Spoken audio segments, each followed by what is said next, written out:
Hello everyone. Before we begin, this story contains disturbing scenes, mature themes, and offensive language. Your discretion is strongly advised.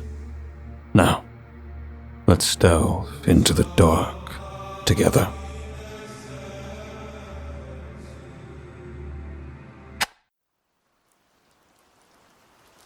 Part 1. What am I doing? Dominic Mason asked himself for the 100th time that night. It was late on a rainy Sunday evening, and Dom, a tall, lanky man of 25 with a prominent Adam's apple and two big eyes, stared out the rain-slicked window of the 905. The big bus swayed and jostled as it lumbered down Central Avenue, the movements strangely comforting, conducive to reflection and self-doubt. As if on cue, his phone buzzed, and a pit opened up in his stomach. He fumbled it out with long fingers and read the text. "Are you almost here?" His thumb hovered over the screen, but he did not reply. Part of him wanted to block the number, slink back home with his tail between his legs, and forget the whole thing. He could boot up his PS4 and play Red Dead Redemption or GTA 5 like always. Safe, familiar. The thought, however, stirred a strange feeling in the pit of his stomach. It was dread. Every night, he did the same thing.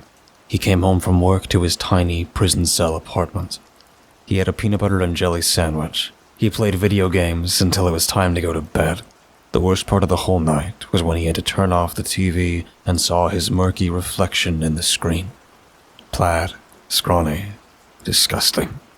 He hated being locked in that apartment with its old smells and white walls, but he hated going out even more. At least in his hole, he was safe, like a mouse. No one hurt or lied to him there. No one gave him funny looks. No one rejected him.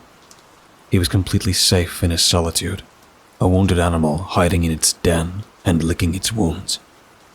He was wounded, and he knew it, and he hated himself for it. Hated that he wasn't stronger or better.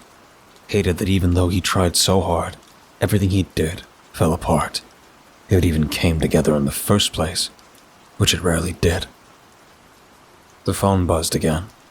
Just a question mark this time. His heart began to race, and a steely fist slowly closed around his lungs. He shifted uncomfortably in his seat and took a deep breath. He pictured himself alone in his little apartment. He loved the image, but he hated it too. Most nights, he didn't mind being alone. He had to not mind it, because he didn't have a choice. Some nights he didn't want to be alone. Some nights he wanted warmth, he wanted tenderness. Some nights he wanted to be human. Every so often, Dom would get the urge to find those things. They came less frequently than they did before, but unfortunately, they still came. He would create an account on Plenty of Fish and OkCupid, maybe some of the other sites as well. He would agonize over his stupid intro and his stupid lists of hobbies. He would spend hours, literally hours, writing and rewriting them, trying at first to be serious, then light and funny, then cool, then aloof, then vulnerable. He would take the best possible pictures from the best possible angles, then upload them, never lingering over them because he hated the way he looked. He didn't think he was ugly. Mid was more like it. But apparently, he was ugly. Too ugly for love, too ugly even to talk to. The ugly barnacle. So ugly that everyone died. The end. All of Dom's pictures were all selfies, of course. Guys he listened to on YouTube said he needed action shots. Shots with friends, shots that showed women he had a life, was valued by those around him, and knew how to have fun. Too bad for him. He had no friends, and no one valued him. Not even his own mother. On the surface, maybe, but she had hurt him so many times over the years in so many ways that even the most devout son would stop and think. It had to be selfies. When his profile was in order, or as much in order as he could get it, he would start to browse. Dom knew his place and never messaged women who were too beautiful. He used to, but they never responded. He eventually began to skip their profiles with a pang of loss and a quiet what if. Now he barely noticed them. Blonde, petite, blue eyes. Maybe she was a cheerleader at one time. Maybe she was the type of girl who looked down her nose at guys like him. Maybe she was a sweetheart. In any case, he would never find out, so who cares? He went for women he could realistically obtain, the type of women he'd dated and hooked up with in the past. Some were attractive in their own way, others were hard to look at. He wasn't picky. He couldn't afford to be picky. One woman he saw was a good 300 pounds.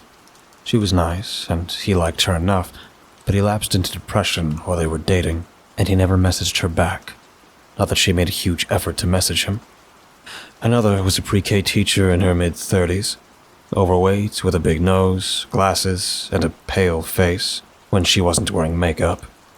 He liked her a lot and wanted to be with her, but after a month of weekend hookups, she said she didn't love him. She told him she wanted a family. 3 kids, to be exact, but changed her mind. No, she didn't. She just didn't want those things with him. Now she was in her late 30s, single and having regrets. She still wouldn't settle for him, though. Another woman he'd seen recently, 6 months ago, was 50, but not unattractive. They texted for weeks, hot and heavy. She outright told him that she wanted to be intimate with him. Said all sorts of nasty and sexual things. Their first and only date was her coming to his apartment. Instead of tender kisses, loving caresses, and intense emotions, they shared an awkward 2 hours on his couch. When he tried to hold her hand and put his arm around her, she stiffened. Not much, just a little. She said she wasn't ready. He sat there and watched the flowers he'd gotten her wilt as she talked about her ex for an hour and a half, her arms pointedly crossed. He even leaned as far away from her as humanly possible, trying to communicate with his body language what he didn't have the guts to communicate with his words. I'm uncomfortable. Please leave. He planned to take her to a nice restaurant after they made love. Instead, he ordered something after she finally got the hint and left, eating alone like always. After her, he deleted his profile again and resolved to never bother with dating again. Obviously, there was something wrong with him. He saw guys who were uglier and more awkward than him with girlfriends, some actually stunning. But there was something about him in particular, something that repelled women and men too. Everyone. It repelled everyone. Maybe it was his self-loathing. After all, no one likes a sad sack. But that's the thing. He was like this because of those experiences. It was a what came first, the chicken or the egg situation. Looking back, he had almost normal confidence at one point. Then all of this happened. The hundreds of messages he sent on the dating apps stayed on read, unanswered, like he never sent them at all, like he was garbage unworthy of even a hello. The awkward dates, the occasional success that eventually fell apart, sometimes because of him, and sometimes because of them. The one girl who ran away from him when he tried to walk her to her car after a date. They didn't click, he knew that, but he didn't say or do anything creepy. Why did she do that? The girls who led him on, talking about sex and sometimes even love, but always had a reason they couldn't meet. There were other examples, many others, but it was all the same. Who cared? Dom wanted to crawl back into his hole and stay there, to stop poking his head out and getting hurt. He wanted it so badly, but he was only human. Deep down, buried beneath layer after layer of scar tissue, there was still hope. Hope for love, for companionship, for acceptance, for intimacy and human touch. It was only an ember now, but even an ember is enough to spark a fire. Some nights, he wanted to be safe. Other nights, he wanted to take a risk. And this night was one of the latter. Be there soon, he texted. He swallowed hard and wetted his lips. His heart was pounding faster, and his bowels were loose. He really hoped this worked out. He didn't think he could handle another rejection. If she turned him down, he'd probably go home and kill himself. Why go on like this? He'd had that thought before, but he never followed through. Maybe one day he'd actually shut the fuck up and do it already. Maybe. Okay. Her name was Heather, and she was fat. She was not unattractive in the face, and she wore her weight well. Not that that mattered. He would take what he could get. They started talking on OkCupid last week, and very soon, the conversation became sexual. He didn't start it, though. She did. She was very excited, she said. He liked to think that she was lonely, desperate, and wanted intimacy. Any intimacy. Just like him. That really turned him on. They agreed to meet, and now here he was, on the bus to her apartment on the other side of the city, hoping against hope that she didn't hurt him too. He put the phone away and stared straight ahead. The bus was nearly deserted, save for an old bag lady up front and a few Mexican guys in the back. Lights lined the bus's roof, providing a cold, impersonal light. Dom took a deep breath and forced his dark emotions away. It was all on him to make this work. He would accept her fat, ugly, poor, and crippled, but he had to work to earn her love. He could do it. When the bus finally reached a stop, he yanked the cord and got off. There was a plexiglass shelter lit by a single, lonely bulb. Trash littered the ground. Beyond the shelter, a park lay in darkness. Behind him, on the other side of the road, a housing project not unlike his own towered into the sky, lit up like a ship at sail. Dom swallowed his nerves and crossed the street. He found the door that she had directed him to use and climbed the stairs. He expected trash, graffiti, and winos passed out on every landing. Instead, the stairwell was clean and deserted. His nerves welled as he climbed, but he forced them down again. On the 9th floor, he went down the hall, battered on all sides by the stale smells of cooking and the murmur of TVs and voices coming from every apartment. Dom paused at apartment 237. Heather's. You got this, he told himself. And really, he did. Their plan, well, Heather's, really, was simple and straightforward. She told him that she would leave the door unlocked. He would come in, go to the bedroom, and she would be waiting for him.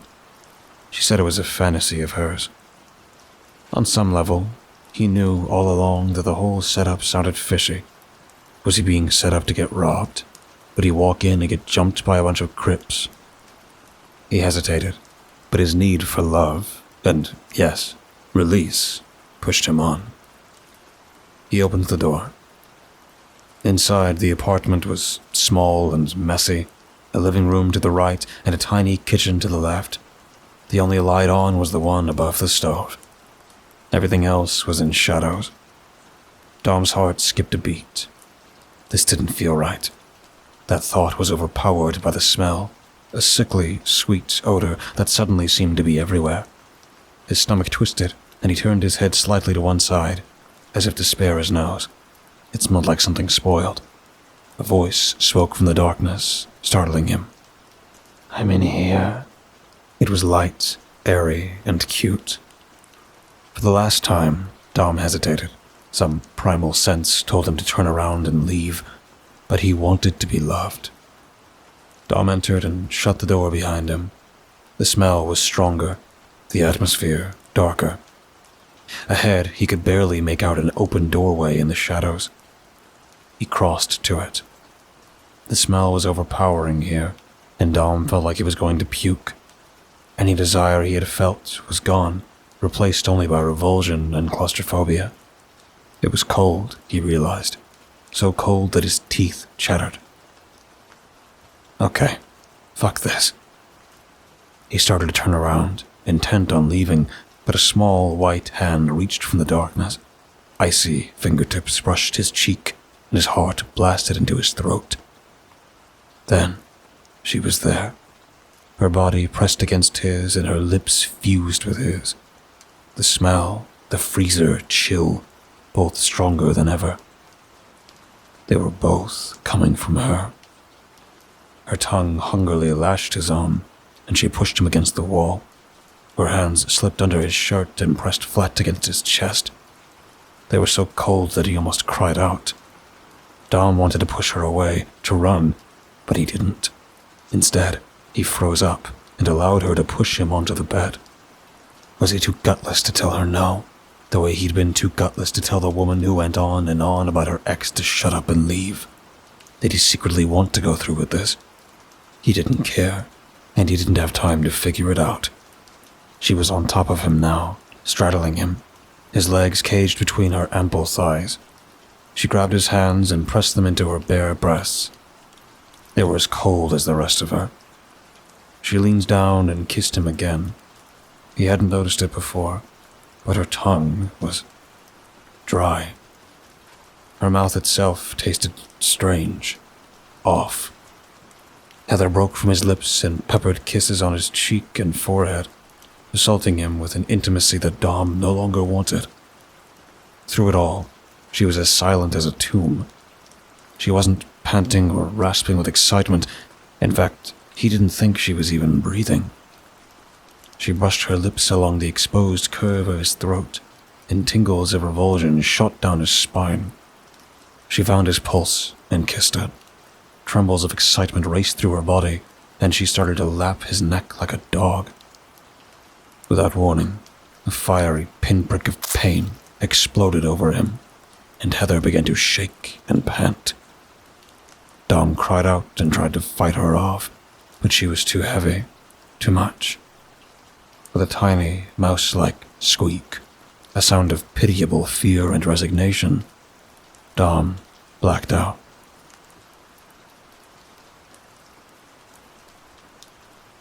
Part 2. The world was a boozy whirl of lights and sounds. Images, broken and fragmented, came and went. Voices, laughter, screaming. The ground pitched like the deck of a tempest-tossed ship, and he felt heavy, as though the ground were pulling him to it. Come here, Dommy, he felt, lay on the pavement, and pushed himself up again, staggering like a drunk on his way home.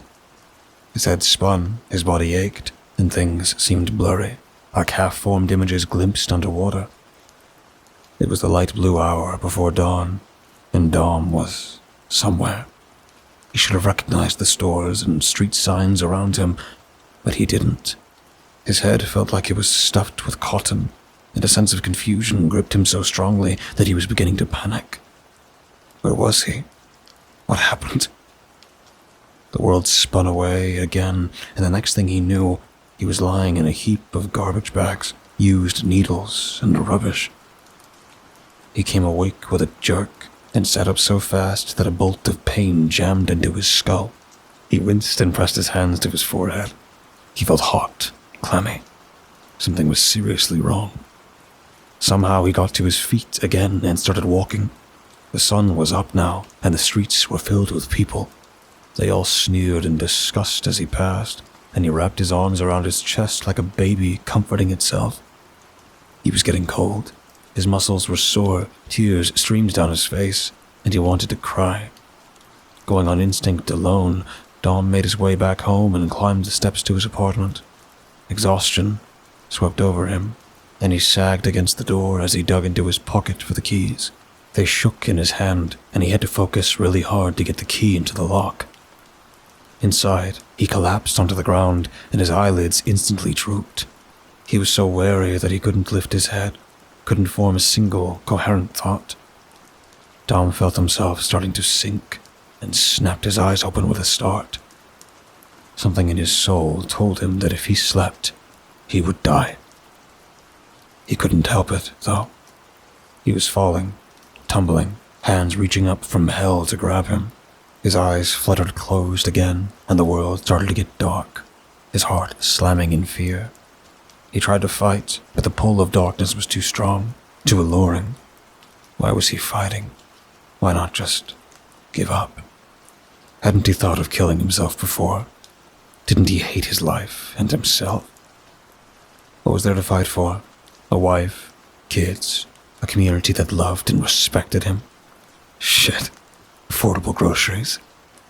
No. There was nothing.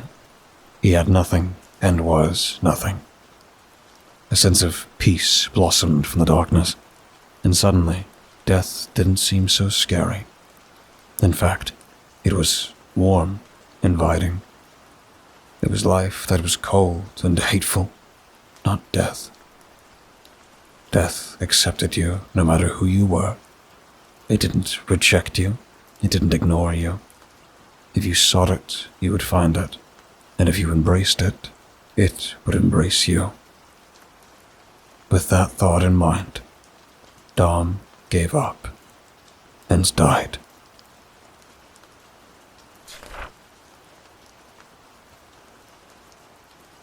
Bruce Kenner, captain of the 5th Albany Precinct, sat behind his desk on the morning of June 28th and lazily leafed through a stack of files as he sipped from a mug of coffee. A roughly built man with a dark goatee and graying blonde hair, he looked more like a small-town southern sheriff than a low-level public works functionary. In fact, he tended to act like it too. He liked to hunt, fish, and drink beer on his off time. Albany wasn't a big city, but it was big enough that you never got a fucking break. Run here, run there, arrest this asshole, investigate that asshole. By the time Friday rolled around, he was so ready for the peace and tranquility of a fishing trip, he could taste it. Already this Monday morning, he was looking forward to another one. Over the weekend, 3 kids went missing in the Pine Hills and Washington Park area, bringing the total for that summer up to 8. All were teenagers, all were troubled. Most were boys, but 2 were girls. Troubled kids run away all the time. They might be gone a few days, sulking at a friend's house over something their father or mother did, but they'd eventually come home. None of these kids had come back yet, and from what he knew, a few of them weren't the runaway types. They were shits at school and caused problems, but they had no reason to up and leave. Hell, Bruce himself raised hell as a kid, but he always found his way back home, even if he'd spent the previous night dying in a field from Mad Dog 2020 poisoning. 1 or 2 kids going missing? Okay, it happens. 8 over a span of 4 weeks. Yeah, something was wrong here. But what? There was nothing on any of these kids. No one saw them, no one knew anything. 1 minute they were here, the next they weren't. What could he or anyone else do with that? The public broke cops' balls all the time, but if you don't have evidence, you don't have evidence. What do you want? Door-to-door searches, roadblocks, dogs and helicopters? Yeah. Then when you actually do it, they cry fascism. Guess I'll just use my spidey senses. Bruce wished he had spidey senses. He wanted to find these kids as much as anyone, and he was starting to get pissed off that he couldn't. He took another sip from his mug and read on. The latest kids to go missing were 3 boys between the ages of 14 and 18. They were all white, all thin, except for 1. If there was a serial killer in town, and Bruce hoped to fuck there wasn't, he had a type. What? Black kids aren't good enough to kill, cannibalize, and wear like a skin suit? They should charge him with a hate crime for discrimination. That way he'd actually stay locked up. The door opened and Vanessa Rodriguez, his deputy, came in. A tall, shapely Hispanic woman with dark eyes and a mouth poised always on the edge of a smile. She wore her black hair in a ponytail that would look stern and severe on anyone else, but on her looked childlike. She was 27 and had been on the force for 3 years, but you could be forgiven for thinking her much younger. "Bright and early, I see," she said with a grin. Bruce grumbled. Vanessa held down the fort during the graveyard shift, acting to the night as he acted to the day. She was young and full of energy, which clashed with Bruce, who was old and just wanted to be left alone. Despite their differences, Bruce loved her like a kid sister, an annoying kid sister he wanted to throat punch sometimes. "You missed all the fun last night," she said, and parked her butt on the edge of Bruce's desk. He glared at her, but she ignored him. "Good," he said. "Then, what happened?" "Big fight outside of Club Vlad," she said. It looked like a World Star video. For a moment, Bruce was lost. "Club what?" "Club Vlad," Vanessa said. "Where the fuse box used to be." "Oh, right. The fuse box was an Albany landmark, a nightclub for punks, or goths, or someone. Certainly not for Bruce Kenner. It was small, dingy, and always had people in black waiting outside. On Friday and Saturday nights, it blasted strange music with lyrics about fighting the man. And kids have been fighting the man since before Bruce was even born, and they hadn't beaten him yet. Kudos to them for still trying. Last year, the fuse box closed down, and someone else bought it. It reopened last month and looked more or less the same. Posers, shitty music, and spiked hair. So much spiked hair. Place is still a pain in the ass, Bruce said. Yep, Vanessa chirped. it doesn't know what it wants to be now. One minute they play nightcore, the next EDM. It's all over the place. Bruce raised a quizzical brow. Not that I've ever been there in my free time, Vanessa said, in a tone that suggested she had. Bruce gave a judgmental hum. Anyway, Vanessa went on. You see we have some new missing persons. Sighing, Bruce sat back in his chair. Yeah, I did. People are starting to ask questions, Vanessa warned. That brought a terse smile to Bruce's weathered face. Maybe they'll solve it then. Ha, fat chance, Vanessa said. She got up and stretched. Anyway, I'm bushed. Here's my... She trailed off and looked at her empty hands. Damn, but where's my report? I just had it. She turned in a confused circle as if she might be able to spot a report making a break for it. Huh, she said. She left the office and came back a moment later, holding a folder. Found it, she grinned. Bruce just looked at her. Here it is. He didn't take it. Her smile faltered. She carefully sat it on top of the files Bruce was looking at, and his hands. I'll just leave this right here. She patted it for good measure. Thank you, Bruce said. Okay, night. Good night, Bruce said, as she left through a shaft of morning sunlight. Alone, Bruce set her report aside and went back to the missing kids. This case was giving him a headache, and it wasn't even 9. With a deep sigh, he slumped back in his chair and drummed his fingers on the armrests. Was it Saturday yet? He could really use a fishing trip. Dom came awake in the cold, purple twilight with a shocked gasp, like a man coming up seconds before drowning. His eyes scanned from his sweaty face, and his mouth hung slack, twisted in a grotesque parody of the scream. His mind was muddled, murky. He didn't know where he was or even who he was. But he knew this. He couldn't breathe. He opened and closed his mouth like a fish, but his lungs did not fill with air. A great, unseen weight seemed to bear down on his chest, and panic gripped him. He tried to move, but his arms refused to heed his brain's commands. The weight seemed heavier, all over, crushing him like a bug. Confusion filled him, and he started to pant. Without warning, his bowels and bladder loosened. A horrible wetness filled his pants. He tried to sit up, but his body felt like it weighed 1,000 pounds.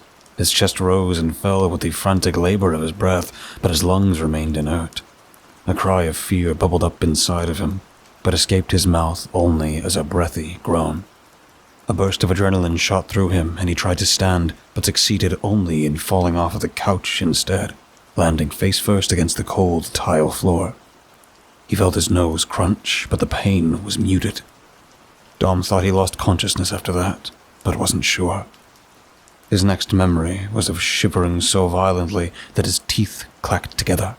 A phantom chill, perhaps from the floor. He settled into his bones. He was colder than he had ever been in his life, colder even than the time he fell into a snowbank and got lost when he was 2. Shudders racked his body, and though he tried to turn over, he was too fucking heavy. It was like every muscle in his body had turned to dead weight.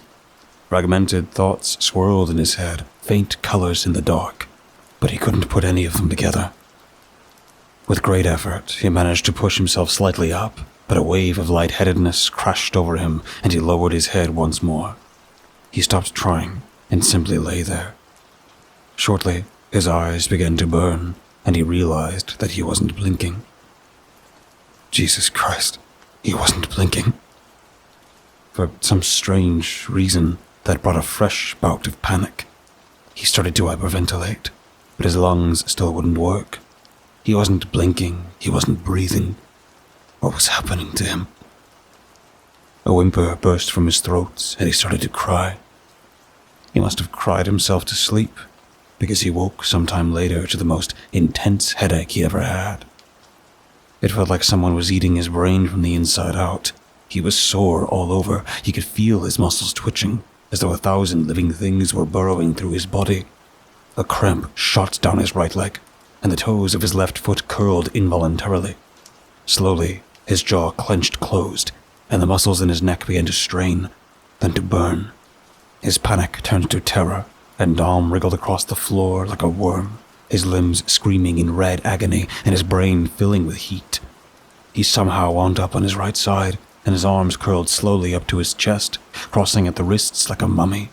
He tried to pull them apart, but the slightest movement sent waves of excruciating pain cutting through his body. His knees began to draw up to his stomach, and his fingers clenched tightly. Cramps and spasms attacked every muscle in his body. He screamed through his teeth and shook, resembling a man in the electric chair as 40,000 volts of justice coursed through him. The pain grew gradually, getting worse and worse as minutes ticked by like hours. Higher, higher, higher. He clenched his teeth closed and shrieked as it became unbearable. Disjointed thoughts flashed through his mind, prayers, threats, curses. Jesus, fuck. What was happening? God, what was happening to him? Was it fentanyl? He'd seen videos of people high on fentanyl, and they leaned in weird positions. He didn't do drugs, but maybe he ingested it somehow. His panic may have returned if all of his muscles hadn't picked that moment to contract as one. His eyes bulged from their sockets and his jaw unclenched just enough for him to utter a high, agonized scream that echoed through his empty apartment like thunder. A human being can only take so much before giving out.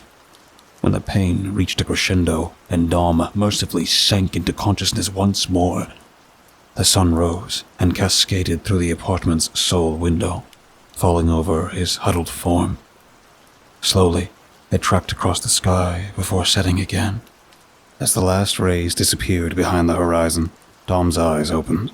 The pain of the night before was blessedly gone, replaced by a feeling of numbness, the cool ash after the hot fire. His thoughts were slow and thick like molasses, but he could actually think again.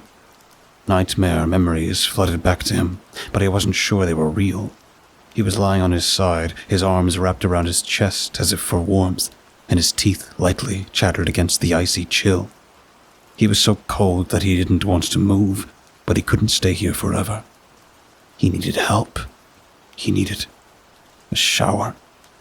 Yeah, a hot shower that would warm him up. Gritting his teeth, he slowly sat up, ready for a burst of pain, but none came. He did, however, feel heavy. Getting to his feet, he stumbled and nearly fell, catching himself against the counter. His limbs had no feeling. It's like they weren't even there. Head hung, Dom tried to catch his breath, but it felt like he wasn't breathing at all. His eyelids drooped closed, and he felt like he was going to fall down. Summoning all the might he could, he shuffled into the bathroom with the stiff gait of an old man. He snapped the light on, and cold, white brilliance filled the space, blinding him. Leaning heavily against the sink, he gripped the cold porcelain. Suddenly, he was afraid of looking into the mirror. He was sure that whatever reflection he saw, it would be of something else, something monstrous. Dom lifted his head and faced the glass. His heart shrank. The man in the mirror was him, but different. His skin was white as milk, lacking all color whatsoever, save for the ugly purple patch on the left side. Resembling a giant bruise, it started at the temple and extended down to the slope of his neck, disappearing beneath his t-shirt. He gingerly lifted the shirt and moaned when he saw that his entire side was discolored, the purple edged with a puffy shade of pink. His sallow skin clung tight to his ribcage, and his hip bones stuck out so much it looked painful. Back in the mirror, his cheeks were sunken, hollow, and his eyes were a hazy, dishwater gray. His skin seemed bigger, his hair longer. Dom wanted to whip his head away from the phantom before him, to never see it again. But he was transfixed. There was no way that this thing was... Dom looked away, cutting that thought off before he could finish. A shower. He needed a shower. Slowly, stiffly, Dom undressed, peeling off his shirt and his soiled pants. He dropped them in a heap on the floor and stepped under the spray. He could feel the water pounding against him, but it provided no heat. It was neither hot nor cold. It was simply there. Dom pressed his head to the slick shower wall and stood there for a long time. He was spent, tired, and fried. He had no more emotions left to give. He got out after a little while, dried off, and put on a clean pair of shorts. He settled into bed and lay there with his hands folded over his chest and his eyes open. They felt gritty, dry. His stomach felt bloated and gassy. He was drowsy now, the weight of the past 2 days, or was it 2 weeks, coming down on him all at once. He closed his eyes and fell asleep. He was still asleep, but aware, when the knocking on his door started the next morning. Time was funny in this state of being, fast and jerky, but also slow and echoing. Keys rattled, the knob turned. The landlord came in with a cop. They saw him on the bed, laid out like a corpse for a viewing, and the cop radioed in a code 35. Soon, cops were all around him, making noise and touching things. He had a vague sense of discomfort and embarrassment at the intrusion. A balding man in a suit stood over him, a cop who looked like a redneck beside him. "He didn't die here," the medical examiner said. The cop looked at him questioningly. Dom caught the name, Kenner, on his name tag. "See this?" the ME said, and gestured to Dom's face. "That's livor mortis. When you die, your blood pools at the lowest point. If you're on your left side, for example, it pools on the left." Kenner looked at Dom and then back to the ME. "Someone moved him." "Looks like it," the ME said. "When did he die?" The ME examines Dom as though he were nothing more than a side of beef. "At a glance, 3 days. I won't have a better answer until I open him up." Dom was still awake when they put him into a body bag and zipped it up. He felt a stirring of fear beneath the cold numbness, but he was too tired to worry about it now. Later, he thought. He would panic later. For now, Dom slept.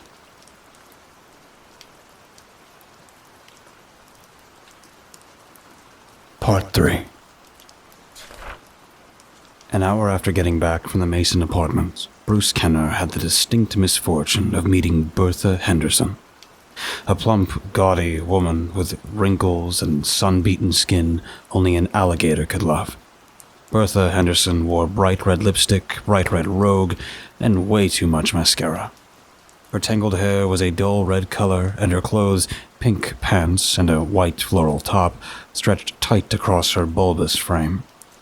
She looked like the kind of woman who lived in a trailer with velvet pictures of Elvis on the wall and pink flamingos in the front yard. She acted like one, too. From the moment she stormed into his office, she hadn't shut up once. She scolded, chided, accused, and badgered, sometimes even wagged one fat finger in his face like he was a naughty little boy. 10 minutes into the dressing down, and Bruce was beginning to fantasize about police brutality. It took him another 10 minutes to find out what the hell she even wanted. "It's my granddaughter," she shot back. "She's missing your town." "My town? Lady, this is barely my office. I share it with 3 other people." "Well, if you'll calm down, maybe I can help." Jesus Christ, was that the wrong thing to say? She hit the roof and didn't come down again until Bruce was this close to arresting her for assault on a police officer. "Young man, I do not appreciate the way you talk to me. My tax dollars are the only reason you have a job. If it wasn't for me, you'd be working at a car wash." At least I wouldn't have to deal with you. Bruce took a deep breath and held his tongue in check. How can I help you? He asked. I told you my granddaughter's missing. You listen to me, you'd know this already. Bertha produced a picture and slid it across the desk. Bruce studied it. A girl, roughly 16, with black hair, blue eyes, and dimples, smiled back at him. She's with that Ross, man. I just know it, she said bitterly. Who? Bruce asked. Rolling her eyes like he was stupid, the old woman told him the story. Jessie, the dimple-faced girl, had the rotten luck of having to live with Grandma Bertha after her parents went to jail on drug charges. They lived in Sand Lake, a little town in the mountains outside Albany, where Bertha was no doubt loved and admired by all. One day, Jessie, who her grandmother lovingly described as a little troublemaker, ran off. Bruce didn't blame her. He'd known Bertha for half an hour and he wanted to run off. Bertha did some snooping on Jessie's laptop and found that the little whore had been chatting with an older man, Joe Rossi. Rossi, or so Facebook said, lived in Albany and worked at Club Vlad. I want him arrested for pedophilia, Bertha said, and crossed her arms defiantly over her chest. He's a dog just like all men. She's probably pregnant already. You know the mouth I have to feed. Behind the old battle axe, Vanessa appeared in the doorway and lifted her brows as if to say, what a piece of work. Knowing her, she'd probably been standing just out of sight this whole time with McKenny, the elderly evidence clerk, and snickering into her hands like a little girl. Bertha noticed him looking over her shoulder and started to turn. Vanessa's face went white and she ducked out of the way, narrowly avoiding detection. I'm glad you think this is funny, Bertha said to Bruce. Meanwhile, if I don't get Jessie back, the state's gonna stop sending me my checks. I need that income. I can't work, you know. I have gout. Too bad being an asshole isn't a job. You'd be world famous. I'll go talk to him, Bruce said. I want more than talk, young man. I want action. Yes, ma'am. When Bertha finally decided to waddle off and ruin someone else's day, Vanessa came in and sat in the chair the old woman had so recently occupied. Oh my God, she said. That was intense. I was this close to radioing in at 10:15. 10:15 was code for officer down. Funny, Bruce said with a trace of humor. He had kids going missing, a dead guy someone moved around like a goddamn Barbie doll, and now this. What next? Hemorrhoids. What do you think? Code 1 or Code 2? Code 1 meant top priority. Code 2 meant not a top priority. Bruce thought for a moment. Didn't sound like Jessie Henderson was in danger. It sounded like she met a guy. Granted, one too old for her, and decided to hide out with him from her psycho grandma. Maybe it could be something more, but he had a gut feeling that it wasn't. And his gut feelings were usually right. 2, he finally said. I got shit to do. By shit, he means talk to the families of those missing boys again. He'd been interviewing them for 2 days, looking for clues, but there was nothing. It's like they just vanished. Bruce didn't like this. He didn't like it at all. Well, I'll leave you to it, Vanessa said and slapped the desk. When she was gone, Bruce sighed. Never a dull moment, he thought. Ed Harris, no relation to the Hollywood actor, had been the medical examiner for the city of Albany since 2002, and in all of this time he had never seen anything quite like this. It was Wednesday evening, and Ed was locked away in the cold, sterile space beneath the city offices that comprised his domain, with its puke-green tiles, harsh lights, and cloy smells of disinfectant. The coroner's office creeped most people out, but not Ed. He was at home here, as comfortable surrounded by toe-tagged bodies as a cactus was surrounded by desert. A thin man in his 50s with curly, steel gray hair thinning in the middle, he wore a white smock. Blood stained over his clothes that made him look like a butcher instead of a low-level government functionary. He had a dark and dry sense of humor, but then again, so do all people who play with dead bodies for fun and profit. The coroner's office was a vast utilitarian vault segmented into multiple different rooms. Here, where the magic happened, 3 stainless steel tables stood in a row. A bank of refrigerated drawers kept watch, making sure nothing funny happened. One of the cold fluorescent lights overhead flickered with a hum of electricity, and water dripped rhythmically from a faucet. It was a cold, eerie place, but to Ed, it was home. On most nights, only one of the tables was occupied, but tonight, 2 were. On one lay an old lady who died of what appeared to be cyanide poisoning. On the other was Dominic Mason. Naked, save for a white cloth draped over his groin to protect his dignity, Dom was the most corpsey corpse he'd ever hoped to see. In fact, if you looked up dead guy in the dictionary, you'd see a picture of him. His body was pale and sunken, one side covered in purple splotches where his blood had pooled, and his eyes were closed. His abdomen was slightly distended with the expected buildup of gas, and his flesh stuck fast to the bones beneath. In other words, he was textbook, a normal corpse. Mostly normal, as men of his trade are known to do when strange bodies mysteriously appear. Ed had opened Dom up, making a Y-shaped incision from his neck to his groin. He hummed to himself as he did so, his hands wielding his sharp and shiny tools with the deft assuredness of a seasoned surgeon. Done cutting, he dipped his gloved hands into the cavity and started removing organs. A spleen here, a liver there, nothing Dom would miss. When he got to the heart, however, he stopped. There was something off about it. At first glance, it was black and withered like an oversized raisin. An odd and putrid odor emanated from it, and though he was familiar with the various smells and stenches the human body produced after death, this wasn't one of them. Try as he might, he couldn't place it, couldn't even compare it to anything. Plucking a magnifying glass from the metal cart next to the table, he peeled back part of Dom's chest and examined the heart closer. That's when things got really weird. Dominic Mason's heart was, indeed, shriveled, but it was not black. Instead, it was almost entirely covered by an interlacing crisscross of what appeared to be black mold. Here and there, Ed could glimpse flashes of the heart beneath. It was wrinkled and a sickly grey color. "What is this?" Ed asked himself at length. He grabbed a pair of tweezers from the tray and carefully, very carefully, attempted to remove a piece of the mold for analysis. The moment the cold metal tips touched the heart, it gave a violent spasm that sent Ed falling back with a shocked gasp, the tweezers falling from his hand and clinking to the tiled floor. The heart began to pulse like an alien egg sac, slowly at first, then more rapidly. For a moment, Ed was frozen in place, unable to comprehend what he was seeing. Once you die, your heart ceases beating. That's it. Only living hearts beat. And Dominic Mason was certainly dead. He was dead from the moment Ed first laid eyes on him earlier that day, and he was dead now.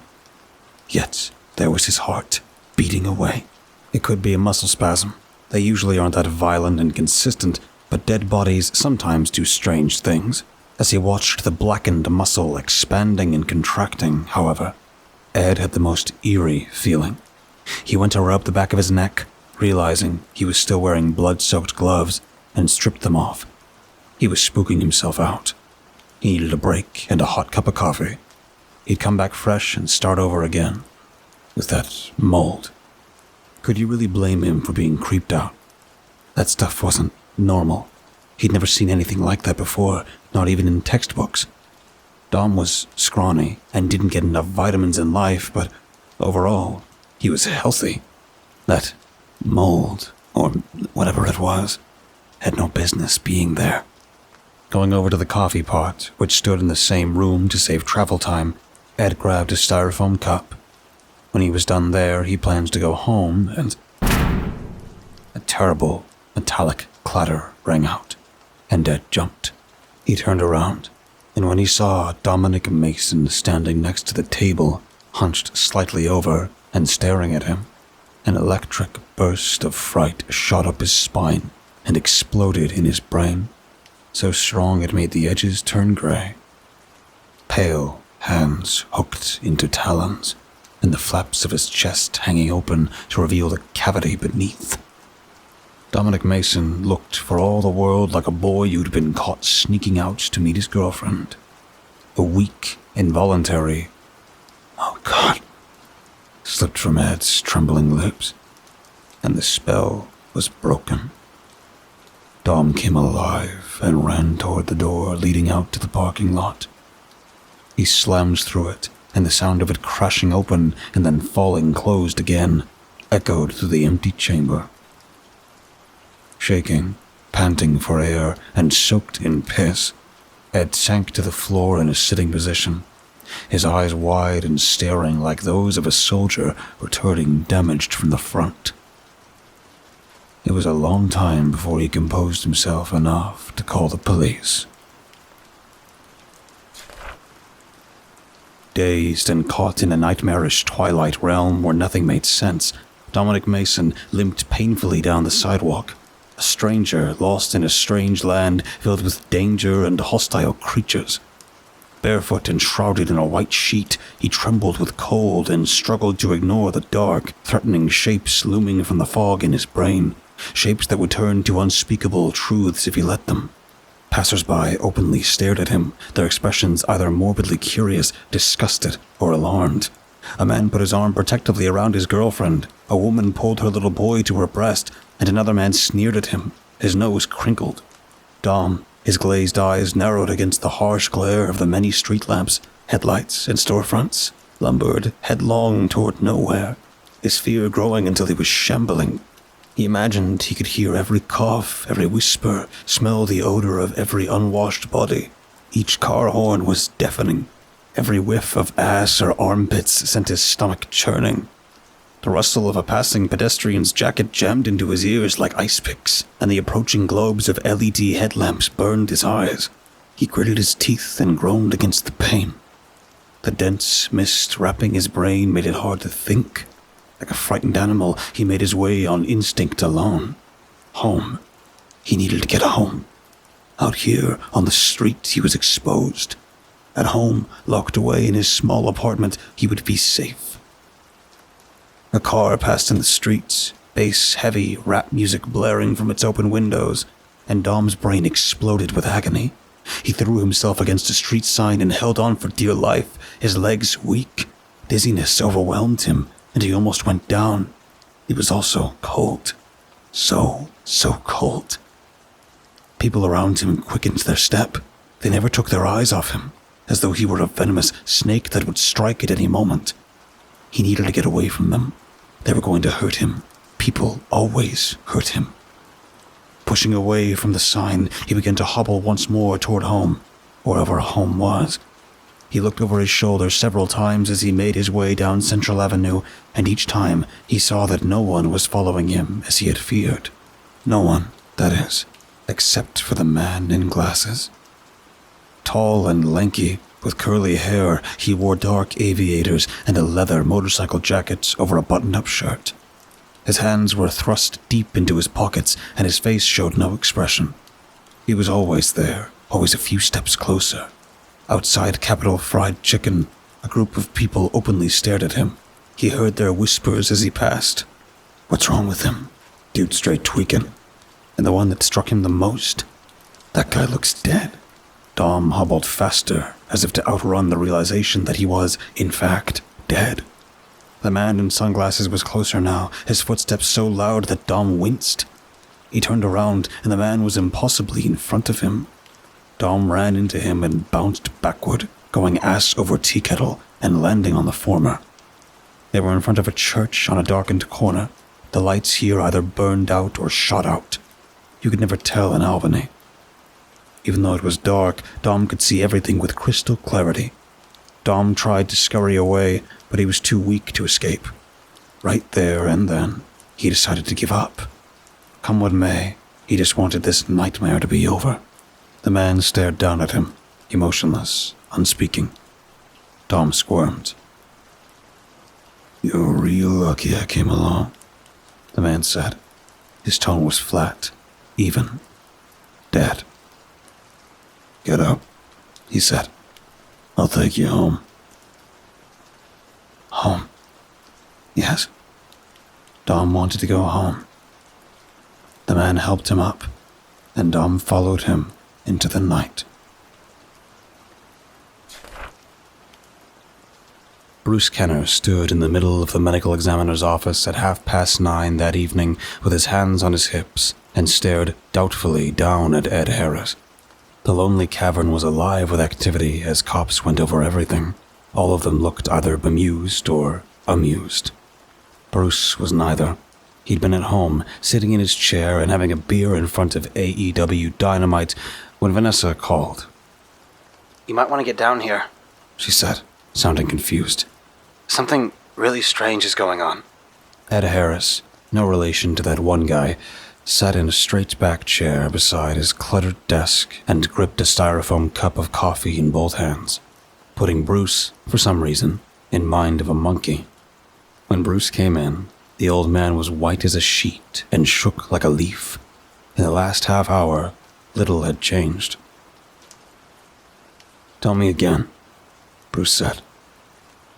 He and Ed were pretty good friends. He knew that Ed knew standard police procedures. Cops didn't ask you to repeat your story 1,000 times over because they're forgetful fucks. They do it because telling it again and again helps to jog loose details that you might have forgotten. Ed, therefore, did not protest. "I turned my back," he said, and chopped the chair like Jackie Chan, "and I heard the noise." His voice was thick, unsteady, and halting. He sounded as squirrely as he looked, and he looked pretty damn squirrely right now. "I turned around, and he was looking at me. He was standing there, and he was looking at me." That was the fourth time he'd had Ed go through the story, and nothing had changed. Bruce felt something stirring deep inside his gut. It was either disquiet, or he had to fart. He opened his mouth to speak, but sighed. "You don't believe me?" Ed said. "I don't know, Ed. Dead bodies don't just get up and walk away." Ed flashed. "I know that, goddammit, but this one did." Bruce glanced at Vanessa. She looked uncomfortable. "Are you sure he was dead?" Bruce asked. Ed opened his mouth, closed it again, and said, "I did the autopsy." His voice broke on the last word, and he sounded almost like he was pleading. "His fucking liver's on the floor. He stepped on it. The man had nothing in him. I'm telling you, there's no way he's alive." During the autopsy, Ed had set Dominic Mason's organs on the little tray table where he kept his pointy things. Mason knocked it over while getting up. Indeed, there were human organs on the floor, and one of them did look kind of squished. Bare, bloody footprints led to the exit, up a set of concrete steps, and then disappeared in the alley behind the office. "You said he left his heart," Bruce said. "And his brain," Vanessa helpfully added. Ed pinched the bridge of his nose like a put-upon professor dealing with two particularly stupid students. "Even with his heart and his brain, he's dead. You saw the livor mortis. He was cold. He was stiff. His heart wasn't beating. He wasn't breathing. He was in one of those drawers for 9 hours, not breathing, no blood flow. It's impossible. It's impossible. I don't care what you think. He was dead.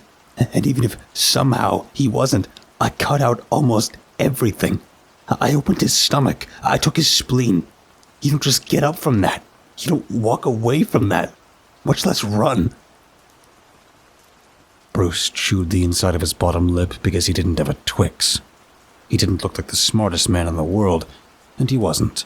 But he knew a dead body when he saw one. And the body they took out of Dominic Mason's apartment was DEAD. And like Ed said, even if by some freak fluke of nature he wasn't, he couldn't get up and go about his day with no liver, spleen, or kidneys. Hell, Bruce had his gallbladder out, and he couldn't even walk away from that. "You said there was something funny about his heart," Vanessa said. Ed finished off his coffee. Yeah, it was moldy. I've never seen anything like it. Is it possible that has something to do with it? Unless the rules of biology have changed overnight, no. Ed stated. While Ed poured himself another cup of joe, spilling some because he was still shaking, Vanessa took Bruce aside. So, what do you think? She asked. Is he telling the truth? For that, Bruce did not have an immediate answer. All else aside, he was a cop. He followed the evidence, and his gut instinct, wherever it led him. Ed was a sober man. He was not a drunk, insane, or stupid, and no man on earth could fake the look of trauma in his eyes. Bruce's eye went to the bloody footprints leading away from the exam table, and his stomach rolled. It might be cliched, but there had to be a rational explanation. Yeah, He finally said. kid got up like you said. There's no way he was dead. Maybe. I don't know. He had a surge of adrenaline or something. I'm not a doctor. That'll only get him so far, Vanessa said. We'll probably find him on the streets somewhere. He went back to the purple splotches on Dom's face, to his cold stiffness. There's no way he was dead. Bruce was confused, and he hated being confused. I don't know, He said, maybe. but he had the gnawing feeling that they wouldn't. They would never find him, and Bruce would be confused forever. God damn it, Mason, he thought. Where are you?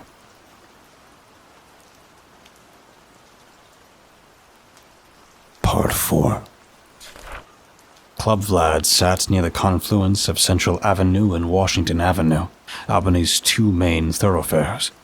2 stories with blackout windows and a box office from where it used to be a movie theater, it was swarmed with people when Dom first spotted it ahead. He was somewhat familiar with it. He passed it every day on his way to work, and it was always busy around his time of evening, even on weeknights. Part of him always wanted to go inside and be a part of the scene, but he never did. The man in sunglasses, his name was Joe, led Dom toward the club. And even before Joe spoke, Dom somehow knew that it was their destination. There, Joe said. we'll go around back. Dom and Joe had been walking for what seemed like an hour, but couldn't have been more than 15 minutes. Dom stuck as close to Joe as possible, as if for protection, and had become accustomed to his pungent smell. It was noticeable only at extremely close range, part sickly sweet and part something else. Something Dom could not place, but still somehow recognized. They were 2 blocks from the club, maybe 3, and Dom could hear the pulsing techno, house, whatever, music as clearly as if he were standing in the middle of the dance floor. He could hear the chatter of the people inside, or at least he imagined he could. He could smell them, too. Beneath the odors of perfume, desperation, and spiritual rot was something richer, something blissful. Dom realized for the first time that he was parched, so parched, and drool filled his mouth. A crowd of people waited outside Club Vlad, talking and laughing. Some vaped, some stared down at their cell phones, like Gollum with his precious ring. Dom's first reaction was to avoid them.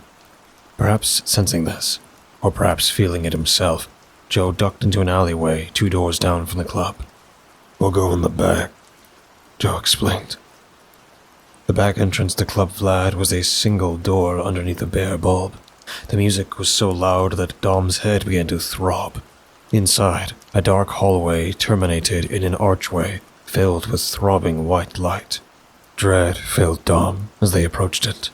He didn't want to be around people, but thankfully they went into a room off the hall instead. An office, a cramped desk, a filing cabinet, a set of stairs disappeared into shadows. Sit, Joe said. Dom obeyed, sitting in the swivel chair. Joe went up the stairs and Dom was alone. The deep coldness that had long settled into his bones made itself known again, and Dom leaned forward, wrapping his arms around his chest for warmth.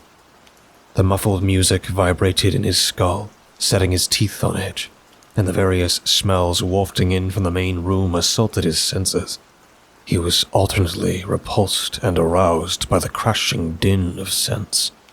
The good, the bad, and the mouth-watering.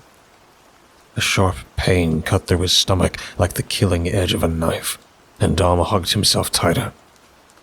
His throat's always been this dry. His throat felt like sandpaper. His tongue stuck to the roof of his mouth, and getting it unstuck hurt so badly that tears sprang to his eyes. Dom rubbed his arms with his hands and tried to still his chattering teeth. He looked around for a blanket, a discarded jacket, something to cover himself with. But there was nothing. Only drifts of glitter on the floor and walls. He supposed it came from a party or something. He'd never been to a nightclub, but it seemed fitting. A sound drew his attention to the door leading back into the hall. A woman, no older than a girl, stood there, looking confused and unsteady. She was dressed in black, wore glow sticks around her wrists and neck, and held a red solo cup. I have to pee? She said drunkenly and laughed. I thought this was the bathroom. A cold wind washed over Dom, and Joe was standing next to him. "The bathroom's up here," he said. Oh, good. The girl laughed. I thought it was here, but I didn't know. This is my first time here. She held her cup aloft. Take me to it. Joe glanced at Dom. "Come on." They formed a party as they climbed the stairs, Dom in the rear and Joe at the head.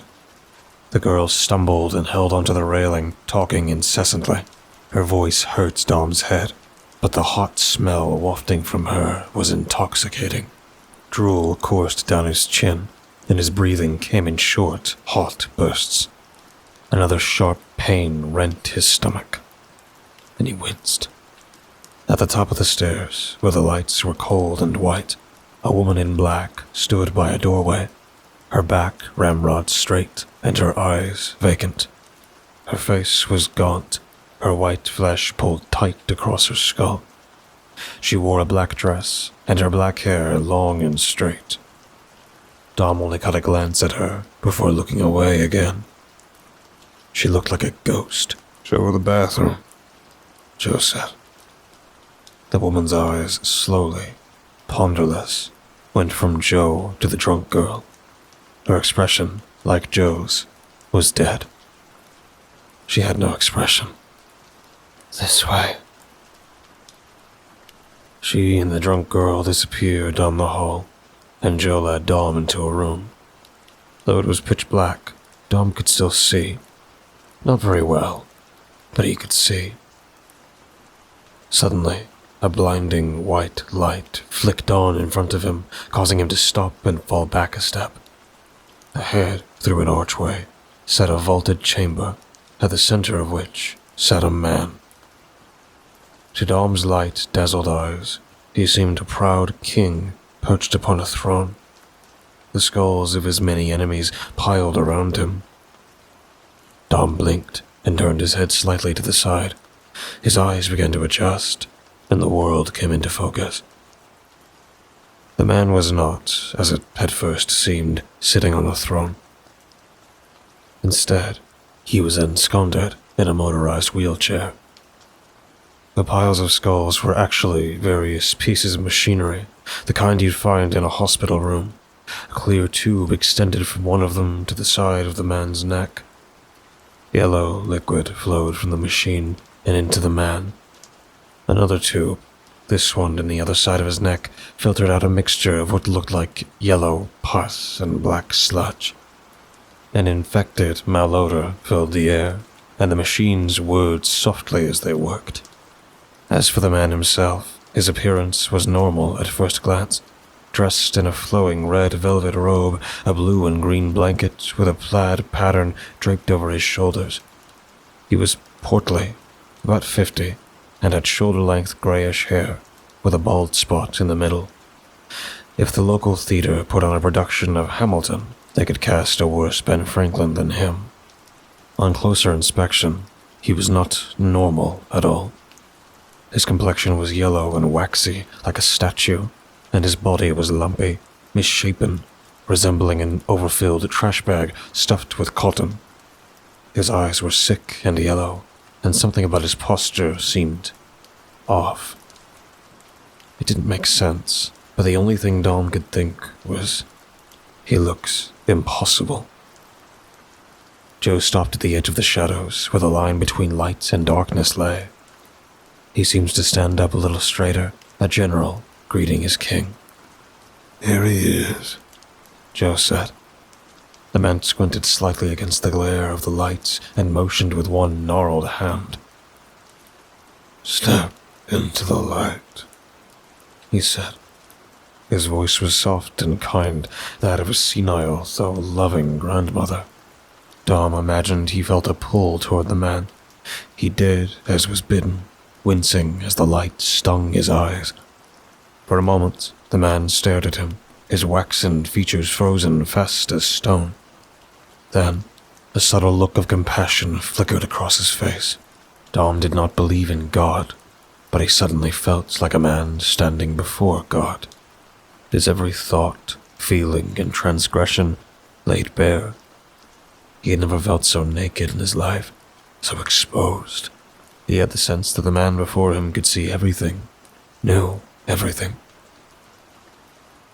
You've been through a lot, the man said. It was not a question, but a statement. Everything Dom had been through over the past couple of days came back to him in a rush, and hot tears filled his eyes. He nodded. The man nodded slightly, more to himself than to Dom. Kneel down, he said. I want to look at you. Dom knelt without question. The man lifted one hand and touched Dom's face, tilting Dom's head from one side to the other like a farmer appraising a horse. His fingers were long and bony, his nails ragged and unkempt. His touch was like ice. He brushed his knuckles over the purple bruise on Dom's cheek. There was such gentleness to that one act that Dom broke down, sobbing. He leaned into the man's touch like a cat and gave voice to his misery. Shh, the man said. It's all over now. What's happening to me? Dom asked. In his heart of hearts, however, he already knew. You died, the man said patiently. And you came back. Hearing it stated so plainly, Dom cried even harder. Only a handful of people throughout history can claim to have defeated death, the man said, stroking Dom's hair. And you're one of them. You should be proud. How? Dom asked between sobs. What am I? The man stroked Dom's cheek. You're the same thing I am. At that, Dom looked up at the man. What are you? He asked. A little, knowing smile touched the man's lips, and when he spoke, his canine teeth were longer and sharper than before. I'm a vampire. No, Dom moaned and shook his head. No. He grabbed the man's hand and held tight, his tears coming fast.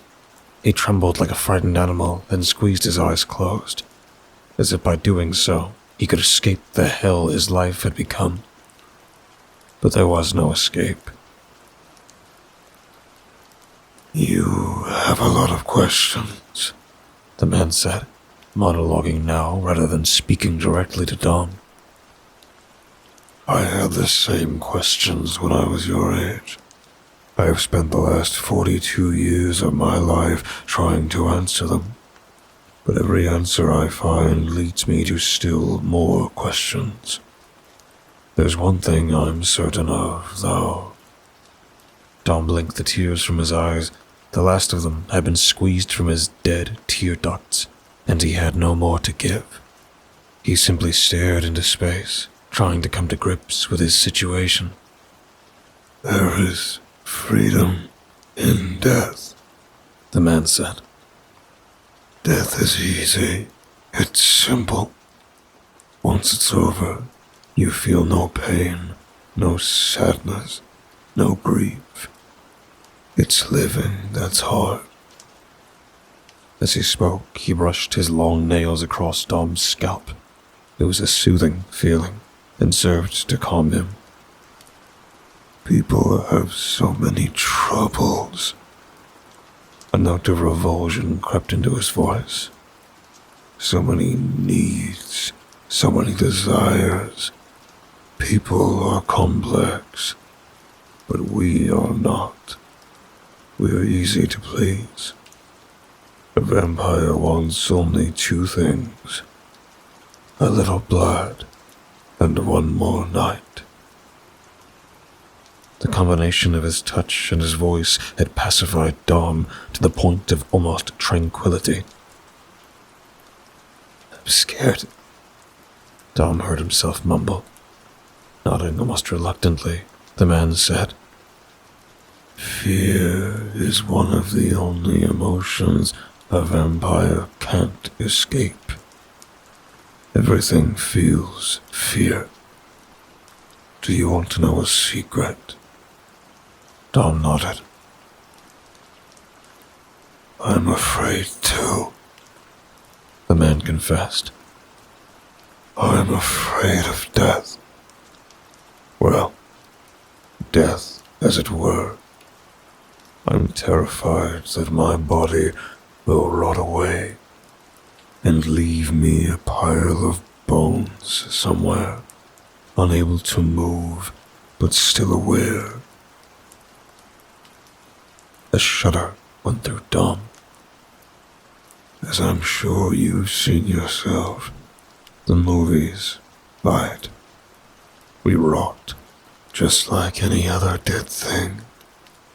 Our flesh decays, our organs turn to sludge, and we go from rational men to monsters whose only thought is feeding.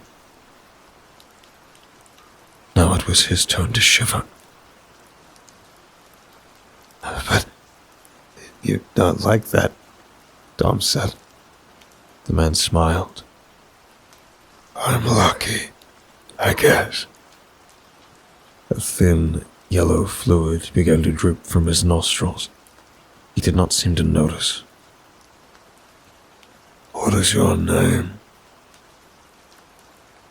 Dominic, Dom said. I'm Merrick, The man said. and this is my family. Dom realized that they were now surrounded by others. 10 in all. They stood ramrod straight, their eyes vacant and their faces devoid of humanity. They were mainly men, though one was a woman. Some were pale, others were blue or black, and one was little more than a skeleton, clad in withered brown skin, a white button-up, and jeans hanging from its frame. A thought occurred to Dom. You said my brain was going to rot. Not necessarily, Merrick cautioned. though it's possible. Am I going to be like them? Merrick asked. Brain dead and staring. Sheepishly, Don nodded. Maybe, Merrick allowed. but these people are free of everything that troubles humanity. You were human just a short time ago. I'm sure you remember all too well what it was like. The constant politics, the moral quandaries, the philosophical pontificating. Human beings, and make no mistake, we are humans. We're not meant for all of that. We are animals. We were made to hunt, fuck, and sleep. Somewhere along the way, we got pretentious and started complicating things. He looked at Dom, sizing him up, seeming to read him. Things that animals take for granted.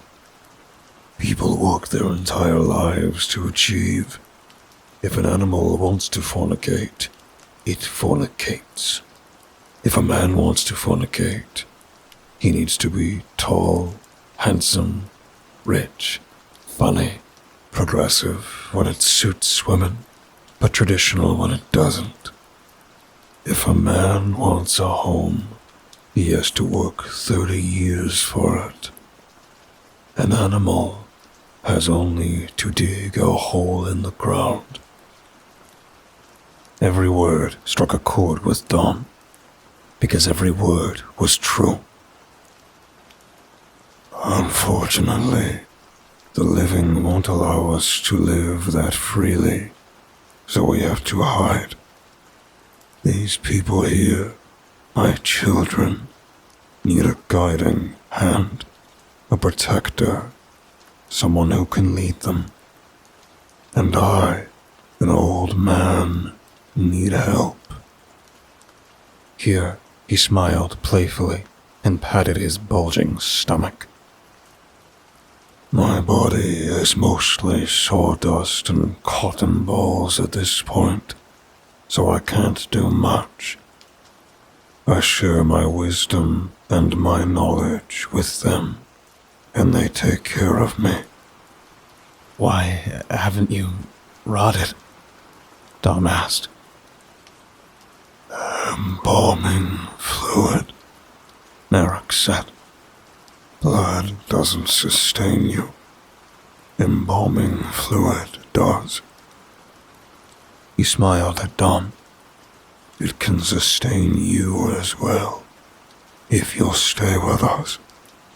We're not the most attractive bunch, but we're a family, and we really wish you'd join us.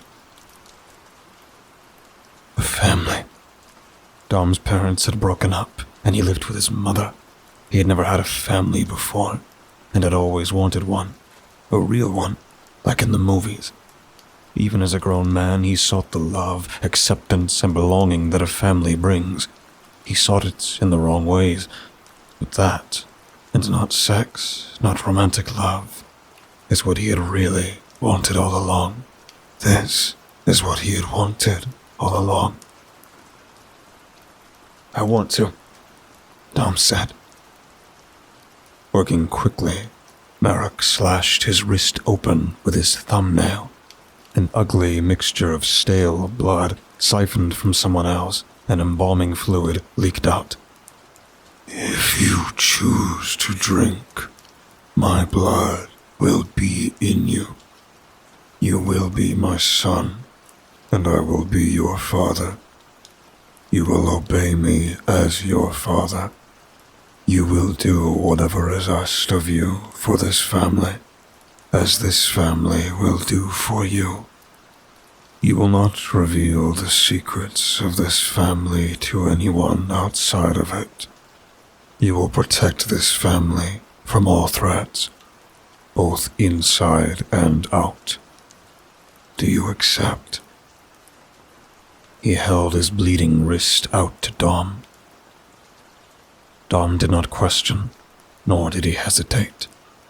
He grabbed the hand of his father, brought it to his mouth, and drank from the seeping wound. The fluid was cold, thick, and vile. It tasted like belonging. Have you fed yet? No, Dom said. Before you do, I have a question for you. Who did this to you? Who made you?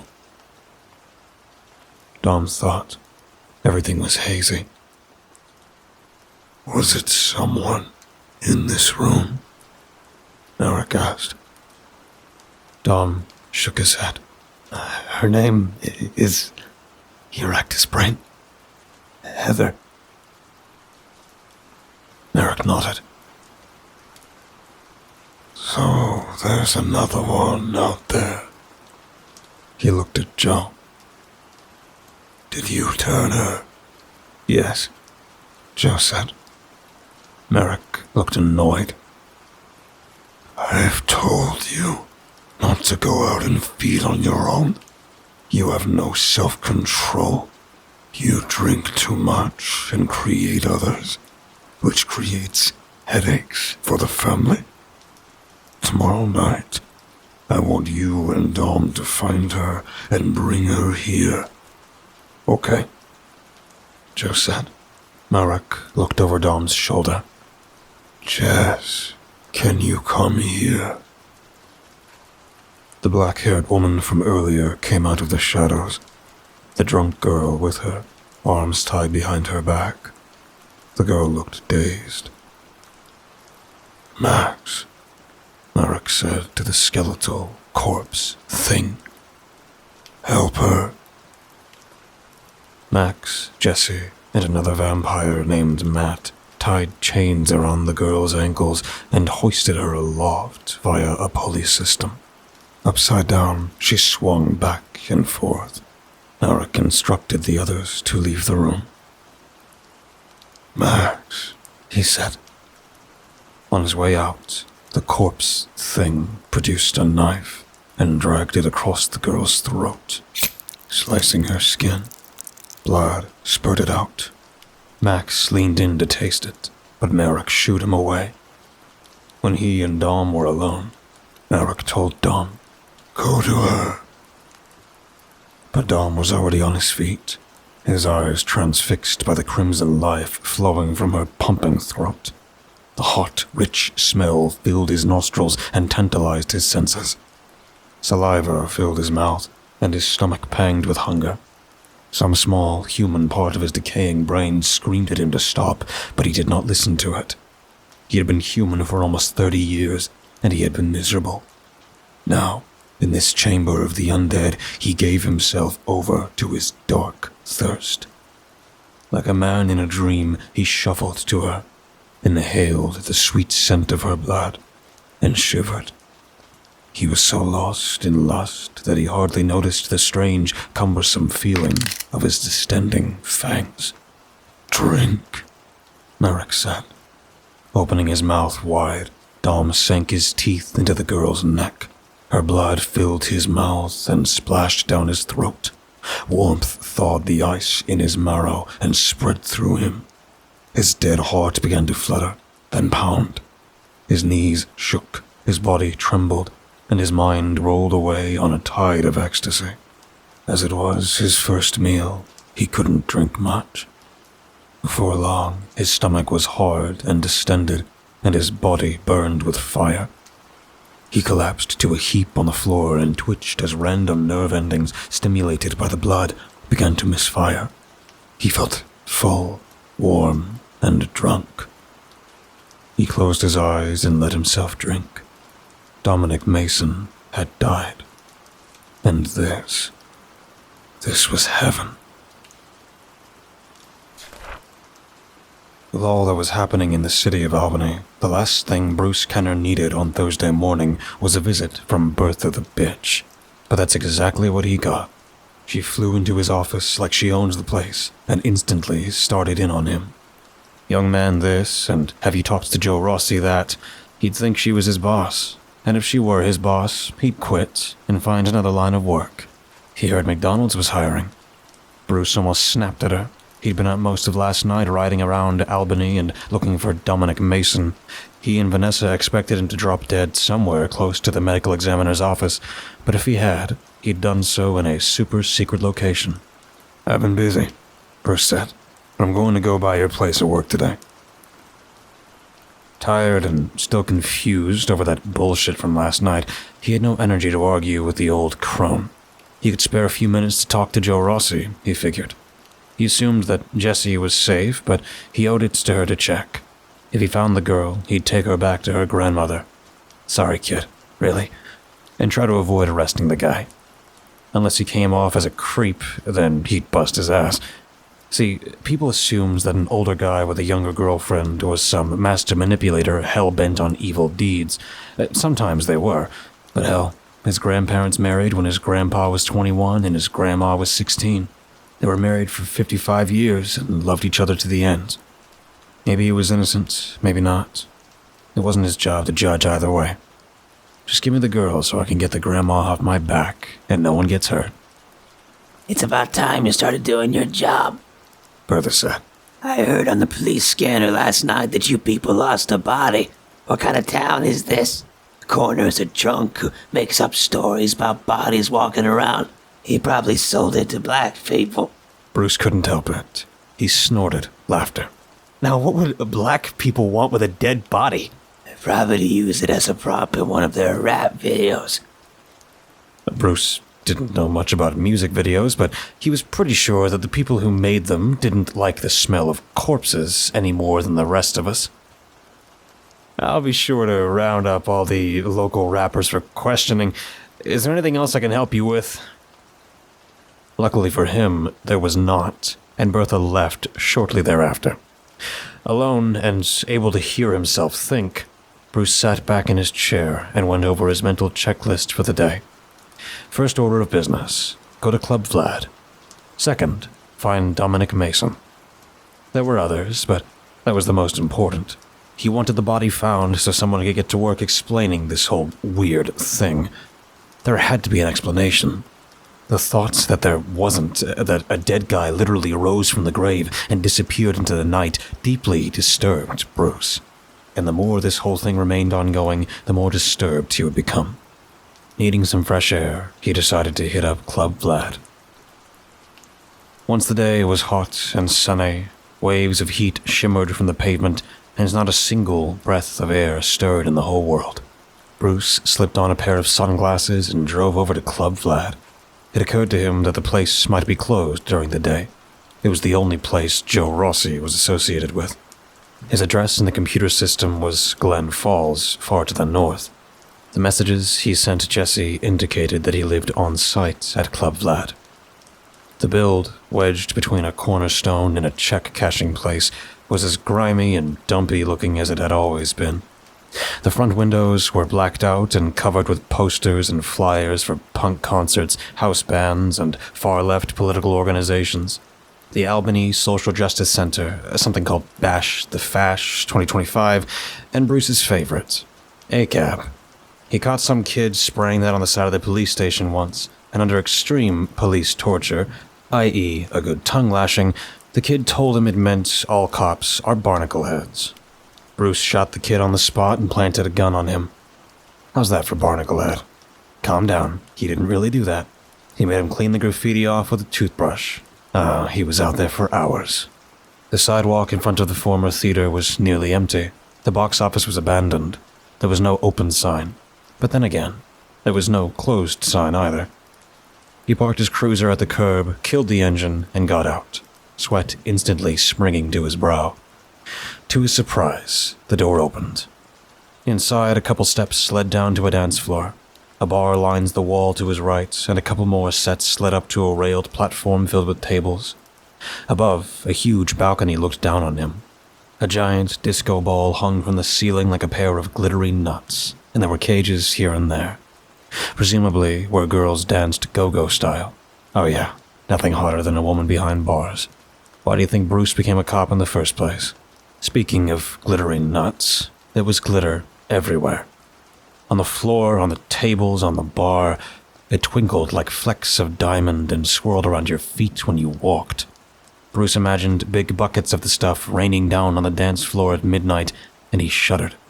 Imagine having glitter stuck in your hair. That shit would never come out. Music played from the sound system, not as loud as it would be during operating hours. It sounded like 80s metal, not exactly what he expected from a place like this. Some say life, she's a lady. Kind of soft, kind of shady. I can tell you life is rich. She's no lady. She's a bitch. Being morning, the place was deserted, except for a man behind the bar, busy at cleaning the countertop in anticipation for the night's events. He was tall, Hispanic or Italian, and feminine, with a single earring and a tank top. Bruce moseyed over to the bar, and the barkeep looked up, missing a beat when he realized the fuzz was here. He set down his rag and walked over. Can I help you? He asked in a wispy voice. Yeah, Bruce said. I'm looking for Joe Rossi. Is he here? I don't know, The bartender said. He looked nervous.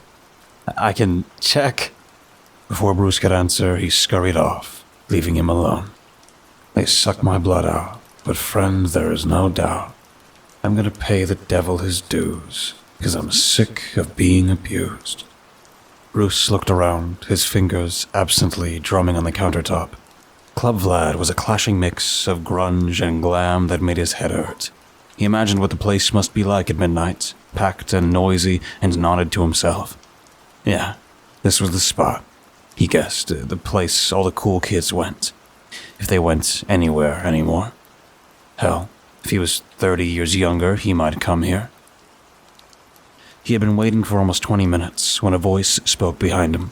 He turned with a start, and behold, the strangest man he had ever seen in his life. Short and plump, lumpy even. He sat in a wheelchair, a red blanket draped over his shoulders and his hands resting on his knees.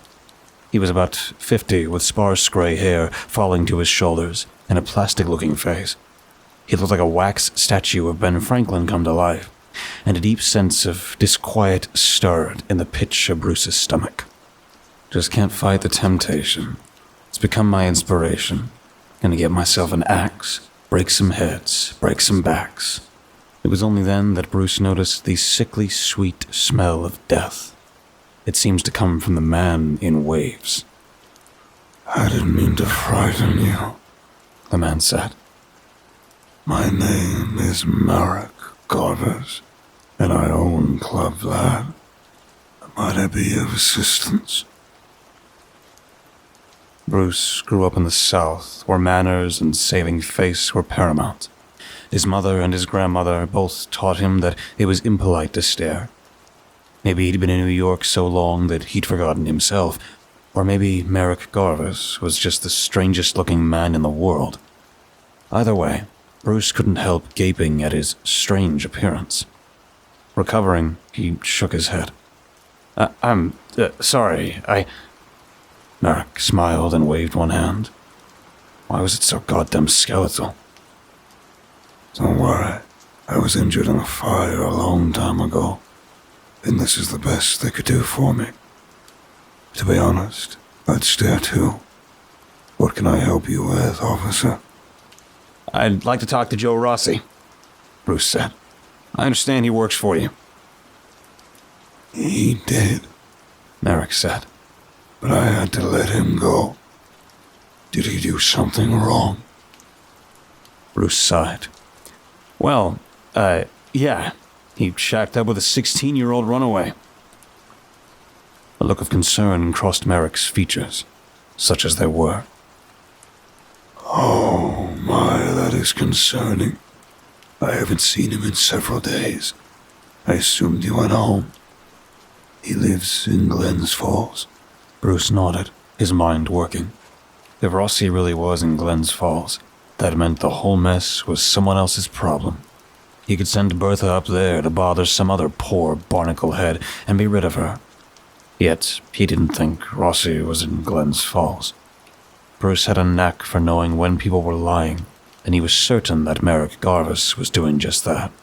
It couldn't be a facial tic, as his features were largely unmoving, like clay. Maybe it was something in his cloudy eyes. Maybe it was the tone of his voice. Or maybe Bruce had the shining and knew things just for the hell of it. In any event, the certainty that Merrick Garvis was lying grew stronger with each passing second. Why'd you fire him? He got drunk and hit one of the customers. What did he do? Bruce asked. What was his position? He was a bouncer. Aren't bouncers supposed to hit people?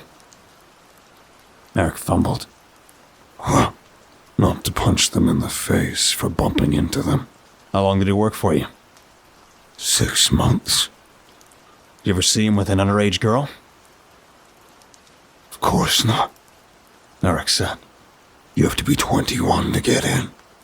I make sure everyone's ID is checked at the door. What if she had a fake ID?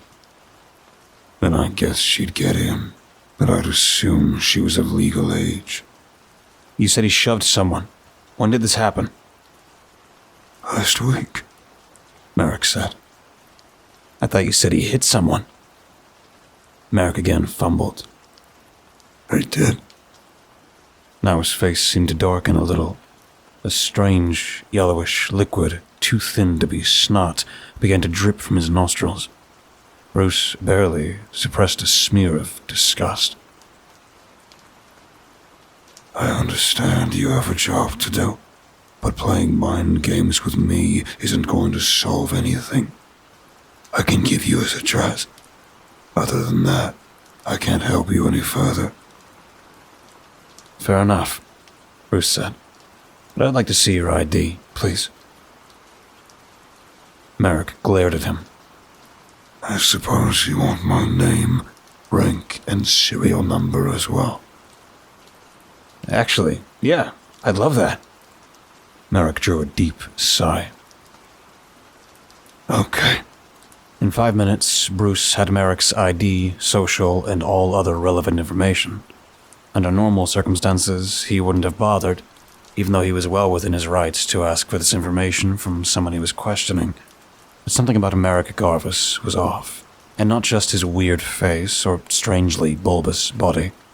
Bruce was just smart enough to realize that something was going on here, but not quite smart enough to even begin to imagine what. When he had everything he needed and saw no reason to stick around, Bruce bid Merrick farewell and left the club. Before he could do anything else, he got a call from dispatch. Officer needed assistance in Pine Hills. Bruce slipped behind the wheel and went forth to help, momentarily putting Merrick Jarvis out of his mind. But sooner or later, he would get back to him. Oh yes, he would.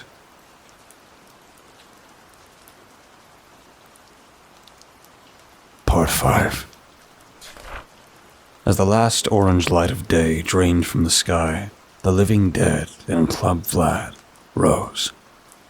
Max, the skeleton, and Jesse, the not skeleton, sewed up the gaping Y-shaped incision on Dom's chest under Merrick's direct supervision. Dom sat there, feeling nothing, thinking nothing. He'd woken with a headache and a feeling of cold, and even now, he could feel the dull throb above his left eye. It felt like someone was tearing his brain apart with a fork. He had told Merrick, and Merrick had nodded, sadly. Is my brain rotting? Most likely, Merrick had said. There was a certain peace in the idea of losing his cursed humanity. As Merrick had said, he would feel no pain, no quandaries. He would live only for the night and for his master. On the other hand, watching someone like Matt sit and stare into the distance, drool coursing down his chin, and nothing happening behind his dead eyes, scared Dom. He didn't want to be a brain-dead idiot. He didn't care about keeping his emotions. He just wanted to function. Like Merrick. There wasn't much he could do, however. He was dead, and that was the end of it. Once Dom was patched up and dressed in a pair of jeans and a hoodie, Merrick called his children before him.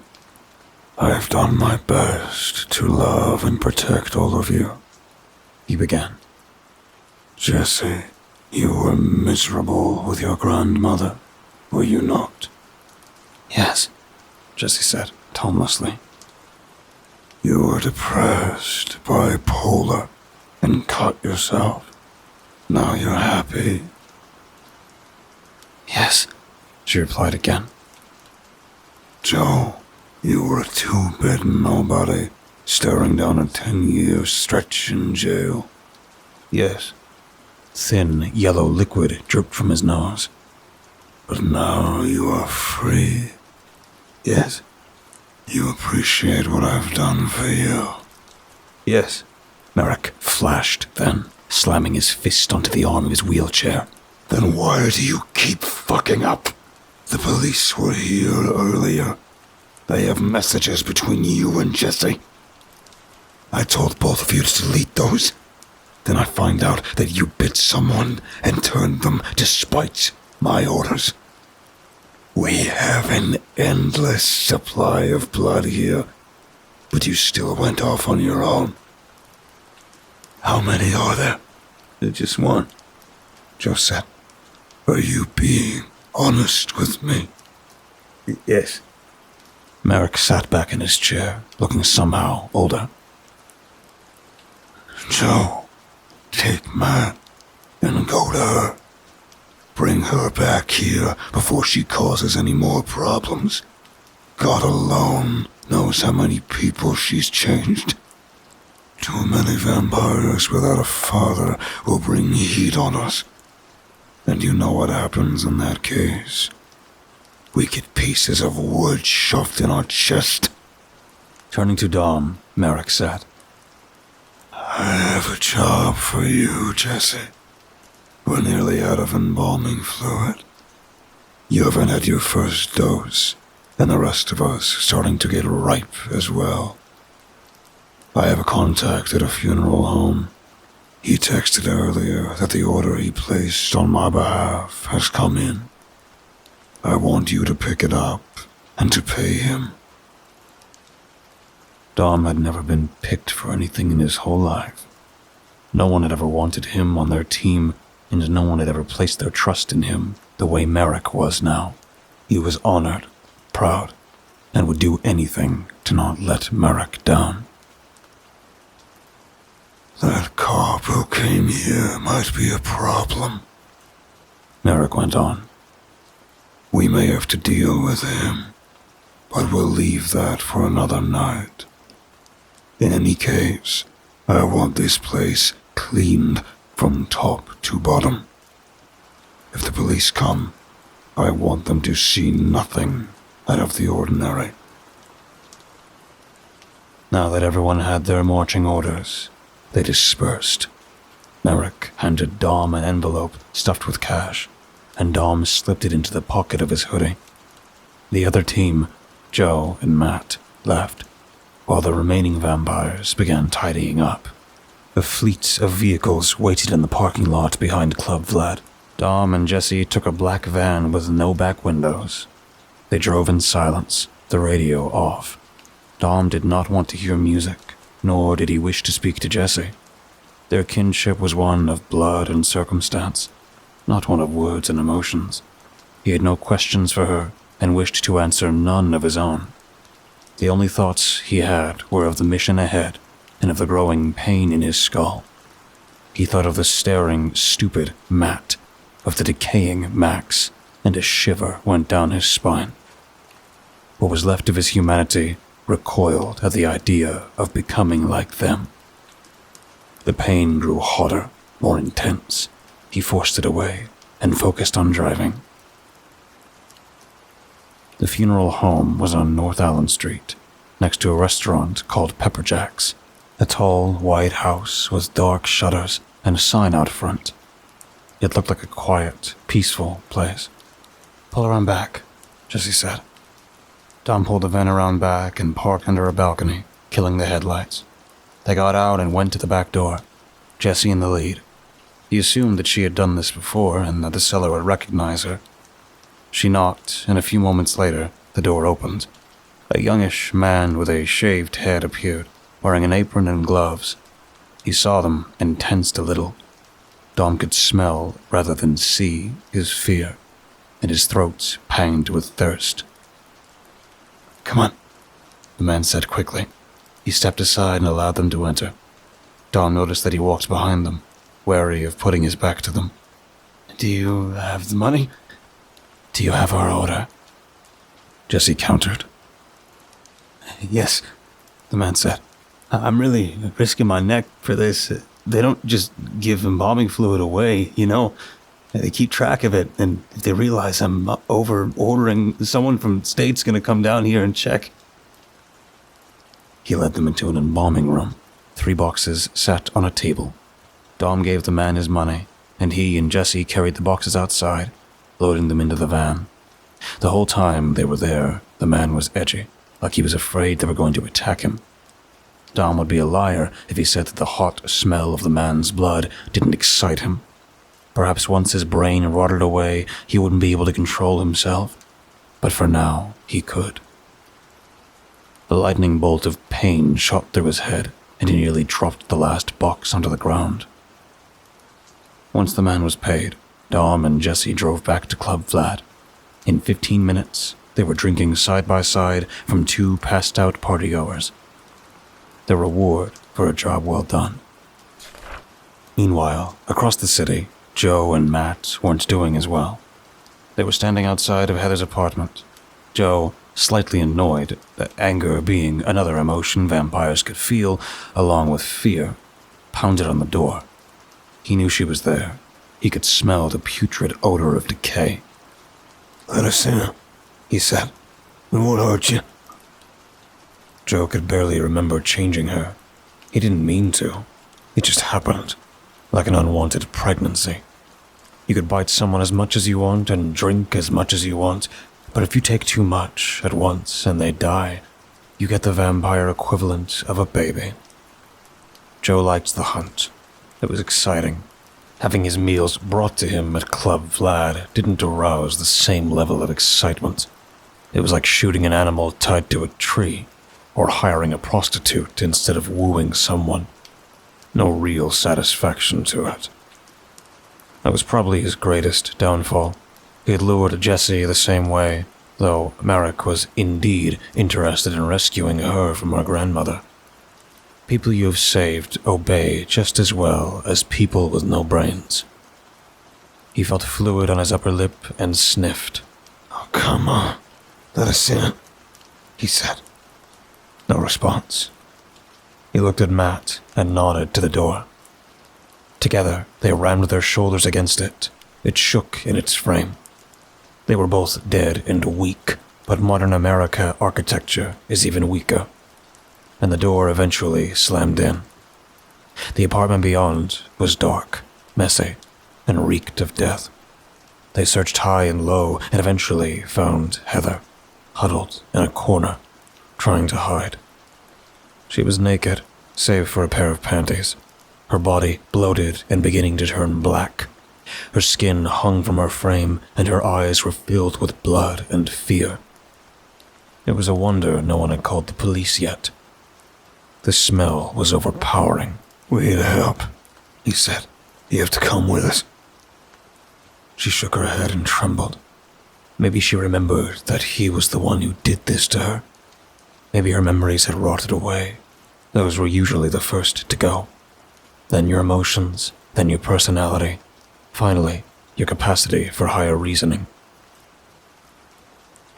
"I'm sorry I did this to you," he said. That was a lie. He was not remorseful, nor was he proud, for that matter. It just happened, like rain. "But I want to help you. We can fix you." No amount of coaxing or cajoling could induce her to move. Joe weighed his options. He doubted anyone would call the cops, even if they heard the door coming down.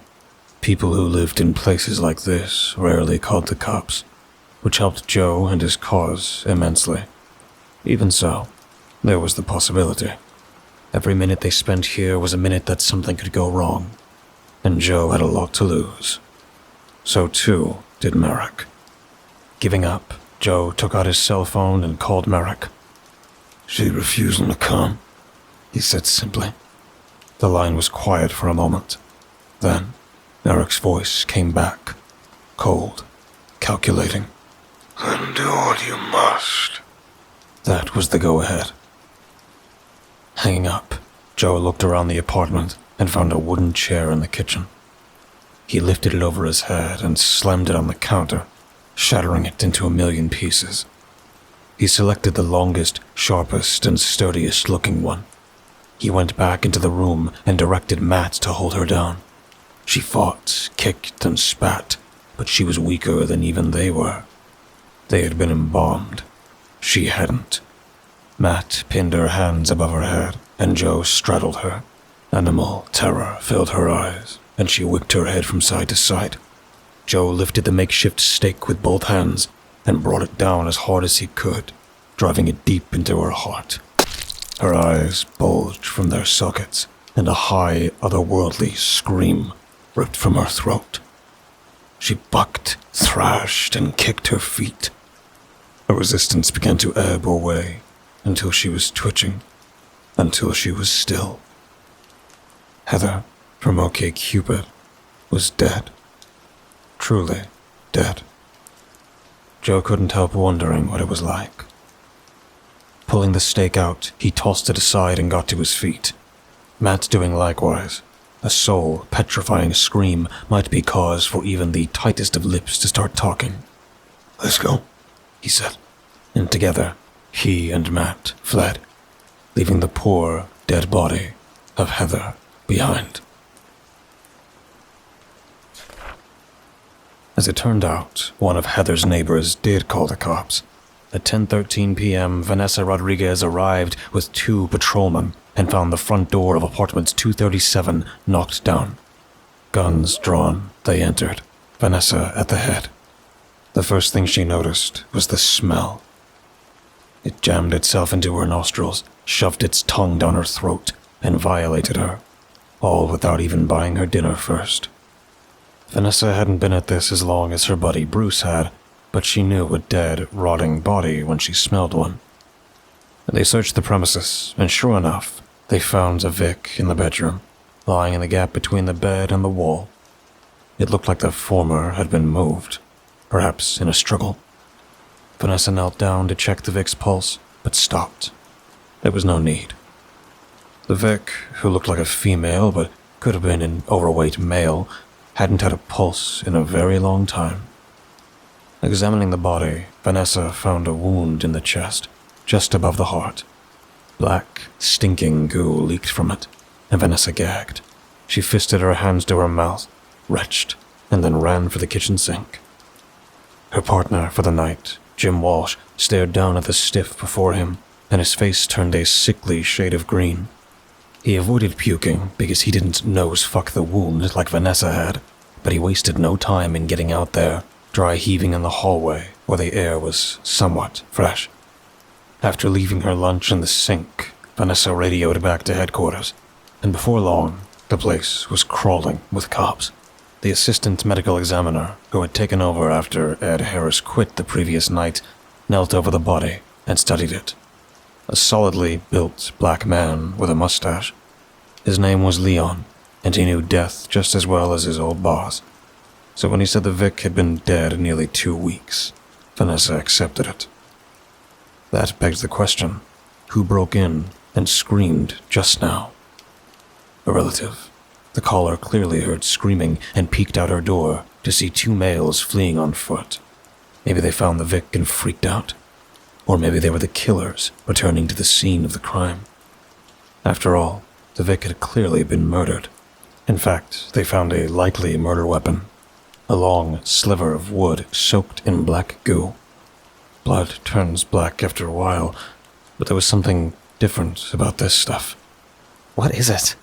Vanessa asked Leon.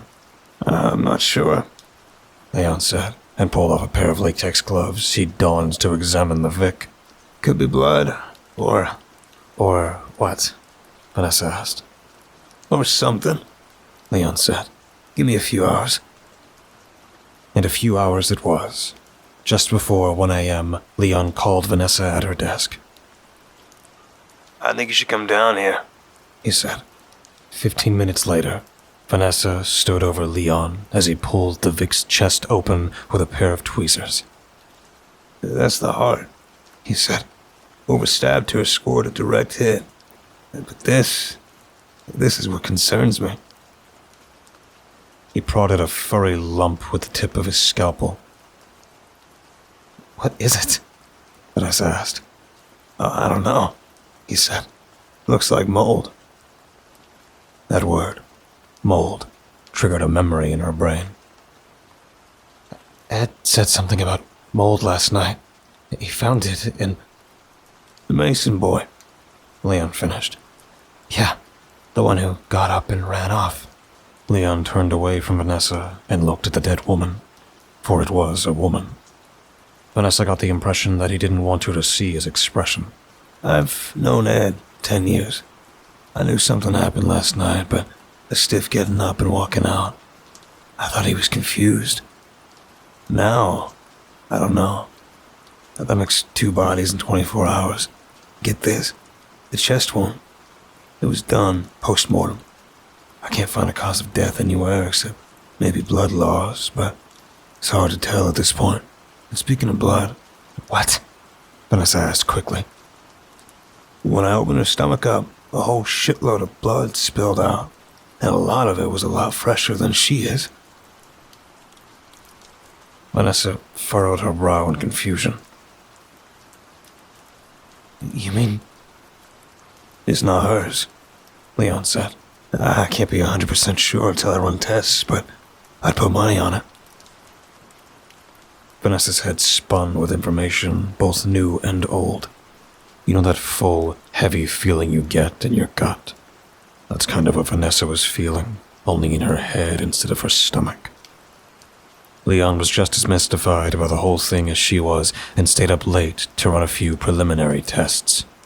By sunrise, he had confirmed that the blood inside of Heather's stomach was not hers.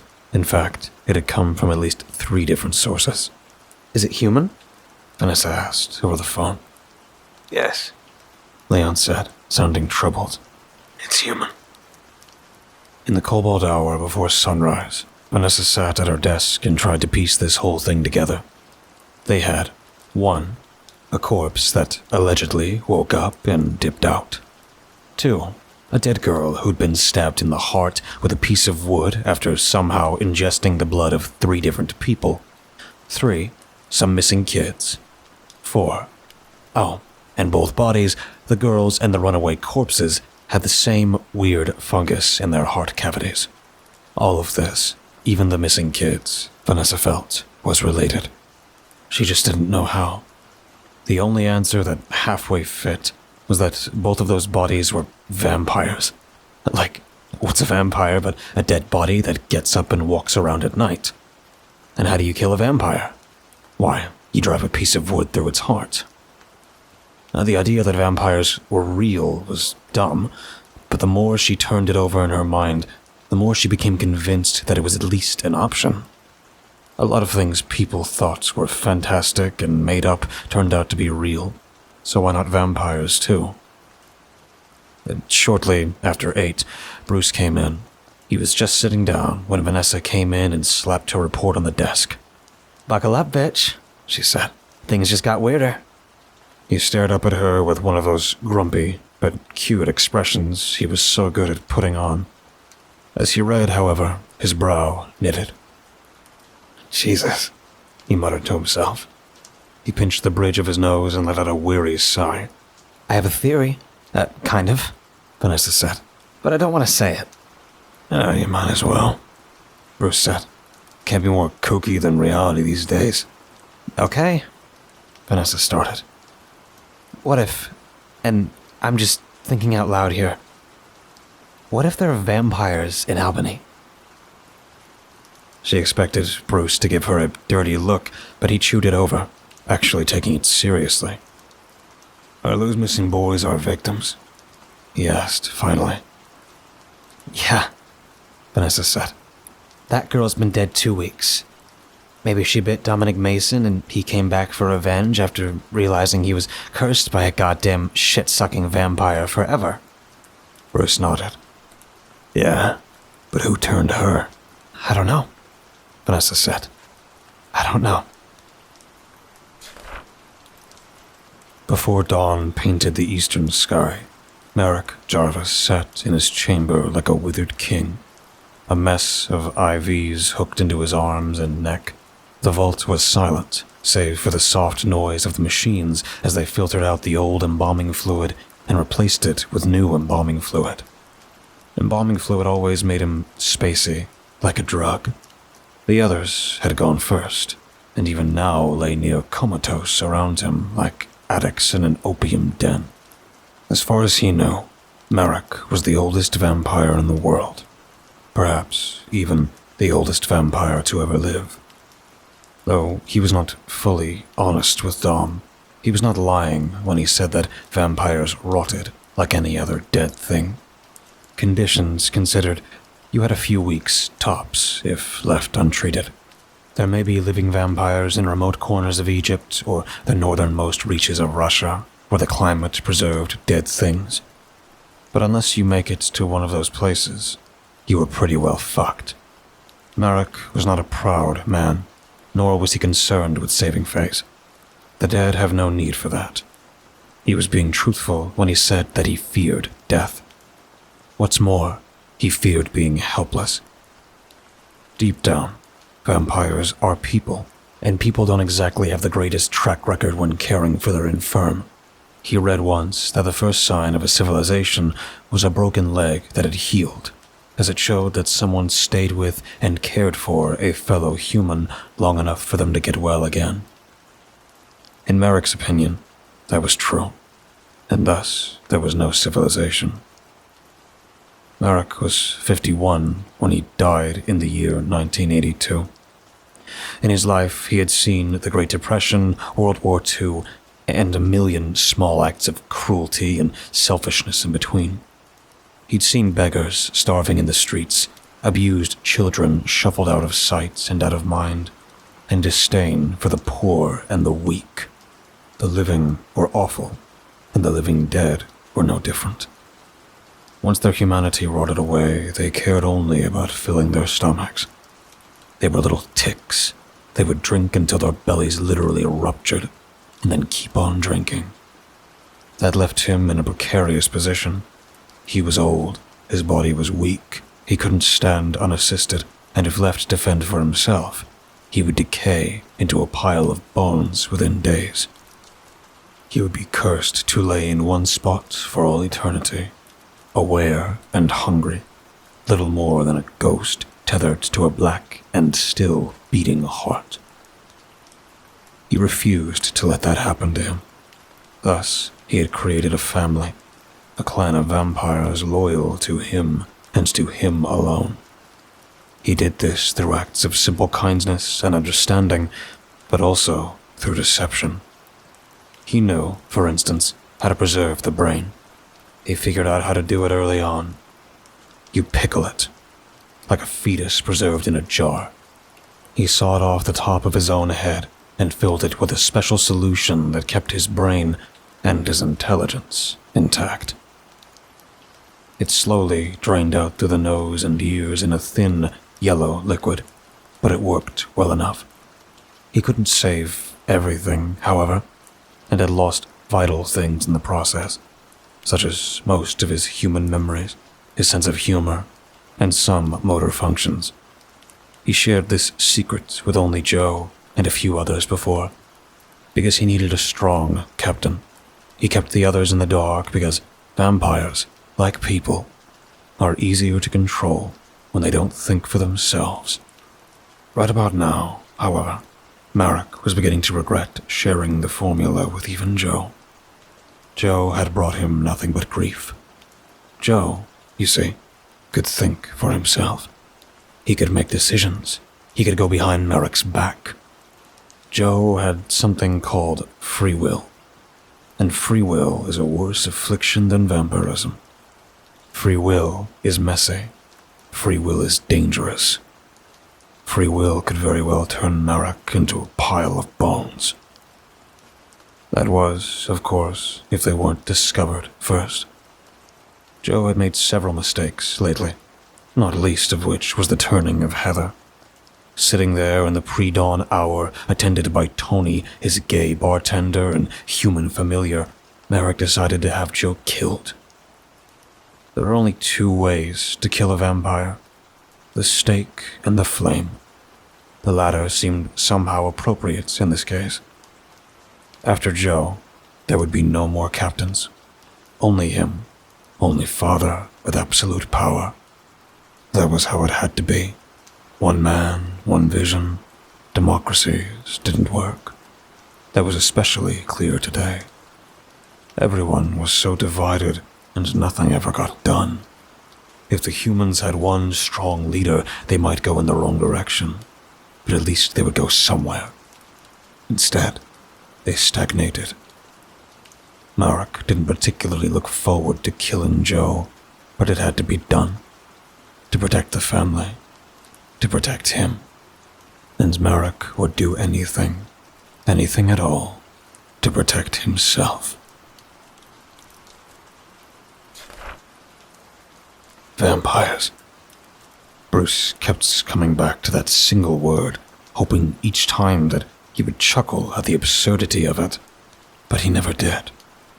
Did that mean he believed it? Not necessarily, but damn it, he considered it a possibility. And that alone was enough to make him feel like a fucking clown. All the evidence he had pointed to vampires, but then again, it might point to other things as well, like aliens. But let's say the whole vampire thing was real. Who, like Vanessa asked, was Patient Zero? Who started this whole mess? A name came to mind. Merrick Jarvis.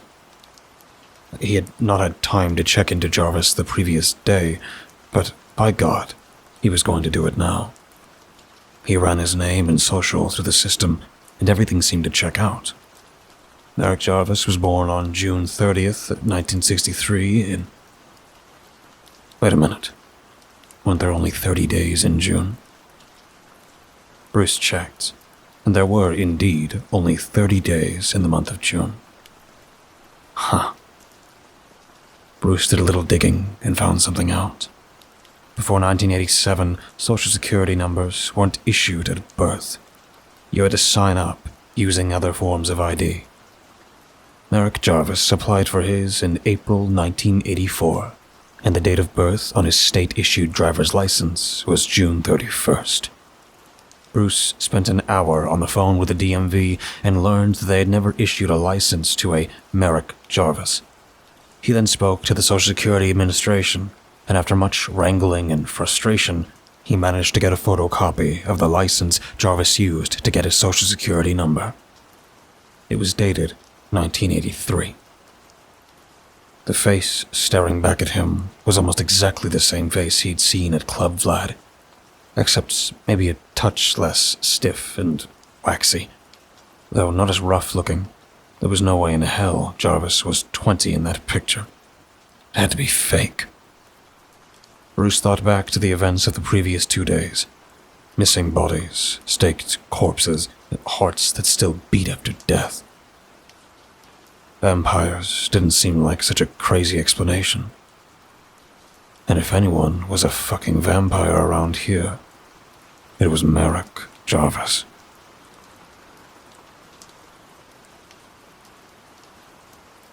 Part 6. The pain was the worst thing Dominic Mason had ever known, and he knew what it felt like to die. It felt like his brain was in a blender, being chopped to liquid for a Jeffrey Dahmer smoothie, and though it seemed melodramatic, he imagined he could feel himself losing brain cells by the minute. The sun, Merrick told him, would not burn him, but it would decay him faster. So sleep or rest during the day. With the sick, throbbing agony in the center of his brain, however, it was impossible. He spent most of the day curled up on his side, hugging his knees and moaning. He had flashbacks to dying in his apartment, and that made things even worse. The room became too small, too close, the air too stale. His heart filled with the blood of last night's meal pounded in his chest, and he went from slightly chilly to hot and feverish as blood was forced through his circulatory system. It mixed with the embalming fluid and left him feeling full and constipated. He didn't want to get up, but he also didn't want to go on lying there. He was the definition of miserable. Before long, the pain became too great, and he got up to pace, pressing his hands to the sides of his head and gritting his teeth. Merrick, who slept very little, if at all, sat in his chair and watched, trying his best to talk him through it. "It'll be over soon," Merrick said. "The pain receptors in your brain are the first to go. When they burn out, you won't feel anything. When? Dom asked, his voice raising with the tide of pain. A couple days. A couple days? The pain will lessen gradually, Merrick said. This is the worst of it. Dom believed that this was true. Indeed, the worst of it. But he doubted it would lessen gradually. For the rest of the day, the pain got worse and worse until every light blinded him, every sound turned his stomach, and the smell of anything made his gorge rise. The cloying smell of the embalming fluid, the light but unmistakable odor of dead flesh, and the scent of stale blood sitting in decomposing stomachs made him want to vomit, but he was afraid to. He didn't think he could handle the sight of blood rushing from his mouth and splattering the floor. He still possessed enough of his faculties, he believed, to go insane. Pain has a way of darkening one's mood, and by the time the sun began to set, Dom was in the most sour mood possible. Even Merrick's calm, fatherly love was beginning to get on his nerves. When he took the oath to him the day before, or was it the day before that, he turned his faith and trust over to Merrick entirely.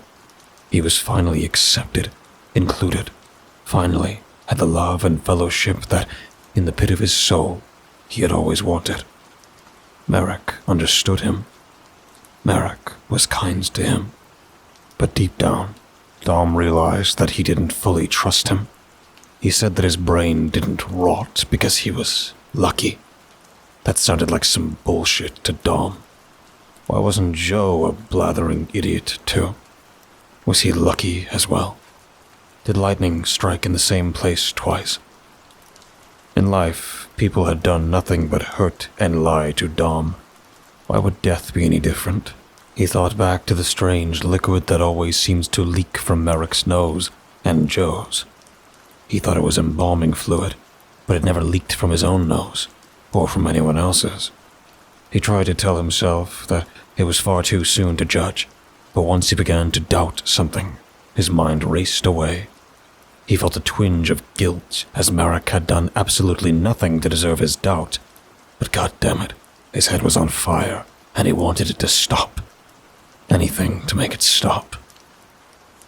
Just after sundown, the music began as Club Vlad opened for the night. It throbbed in the center of Dom's head and made him want to claw his eyes out. When it became too much for him, he slipped away and stumbled into the sultry summer night. He came out in the alley, running behind the club, clutching his head and breathing through bared teeth. He staggered, bumped into a metal trash can, and roared at the top of his lungs, as if he could purge himself of the pain by screaming. His voice echoed and came back to him, making the pain worse. Merrick was lying. He knew it. People always lied to him. His brain was rotting, and people were lying. Flashing with anger, he slammed his fist into the brick wall of a Chinese restaurant. He barely felt anything, so he did it again and again, until his hand was lumpy and shaking. He sat heavily on the ground and pressed his hands to his head. It felt like maggots were burrowing into his brain. He was suddenly terrified that they really were. He needed to stop this awful pain, but how? An idea came to mind. The funeral home. Maybe there was something there. He was on his feet and lumbering there before the thought had even finished reverberating through his mind. It was a long shot, but he was desperate. On the way there, he stuck to the shadows, staying out of the light cast by the street lamps and avoiding people. When he passed them, he kept his head down. When he reached the funeral home, he went to the back door where he and Jesse had gone the other day. He tried it, and it opened. Inside, he bounced off the walls like a pinball, knocking over an ends table and tearing at the flesh of his head, pulling it again in long grey strips. He panted like a wild animal, his body a raging tempest of emotion.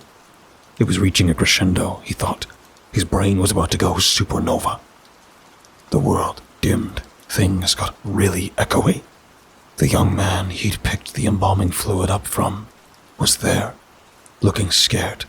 Flashing, Dom grabbed him by his shirt and slammed him against the wall, knocking a painting of a flowery field to the carpet. Everything seemed to go in slow-mo. How does Merrick keep his brain from rotting? Dom heard himself demand from far away. How does he keep the pain away? The man trembled.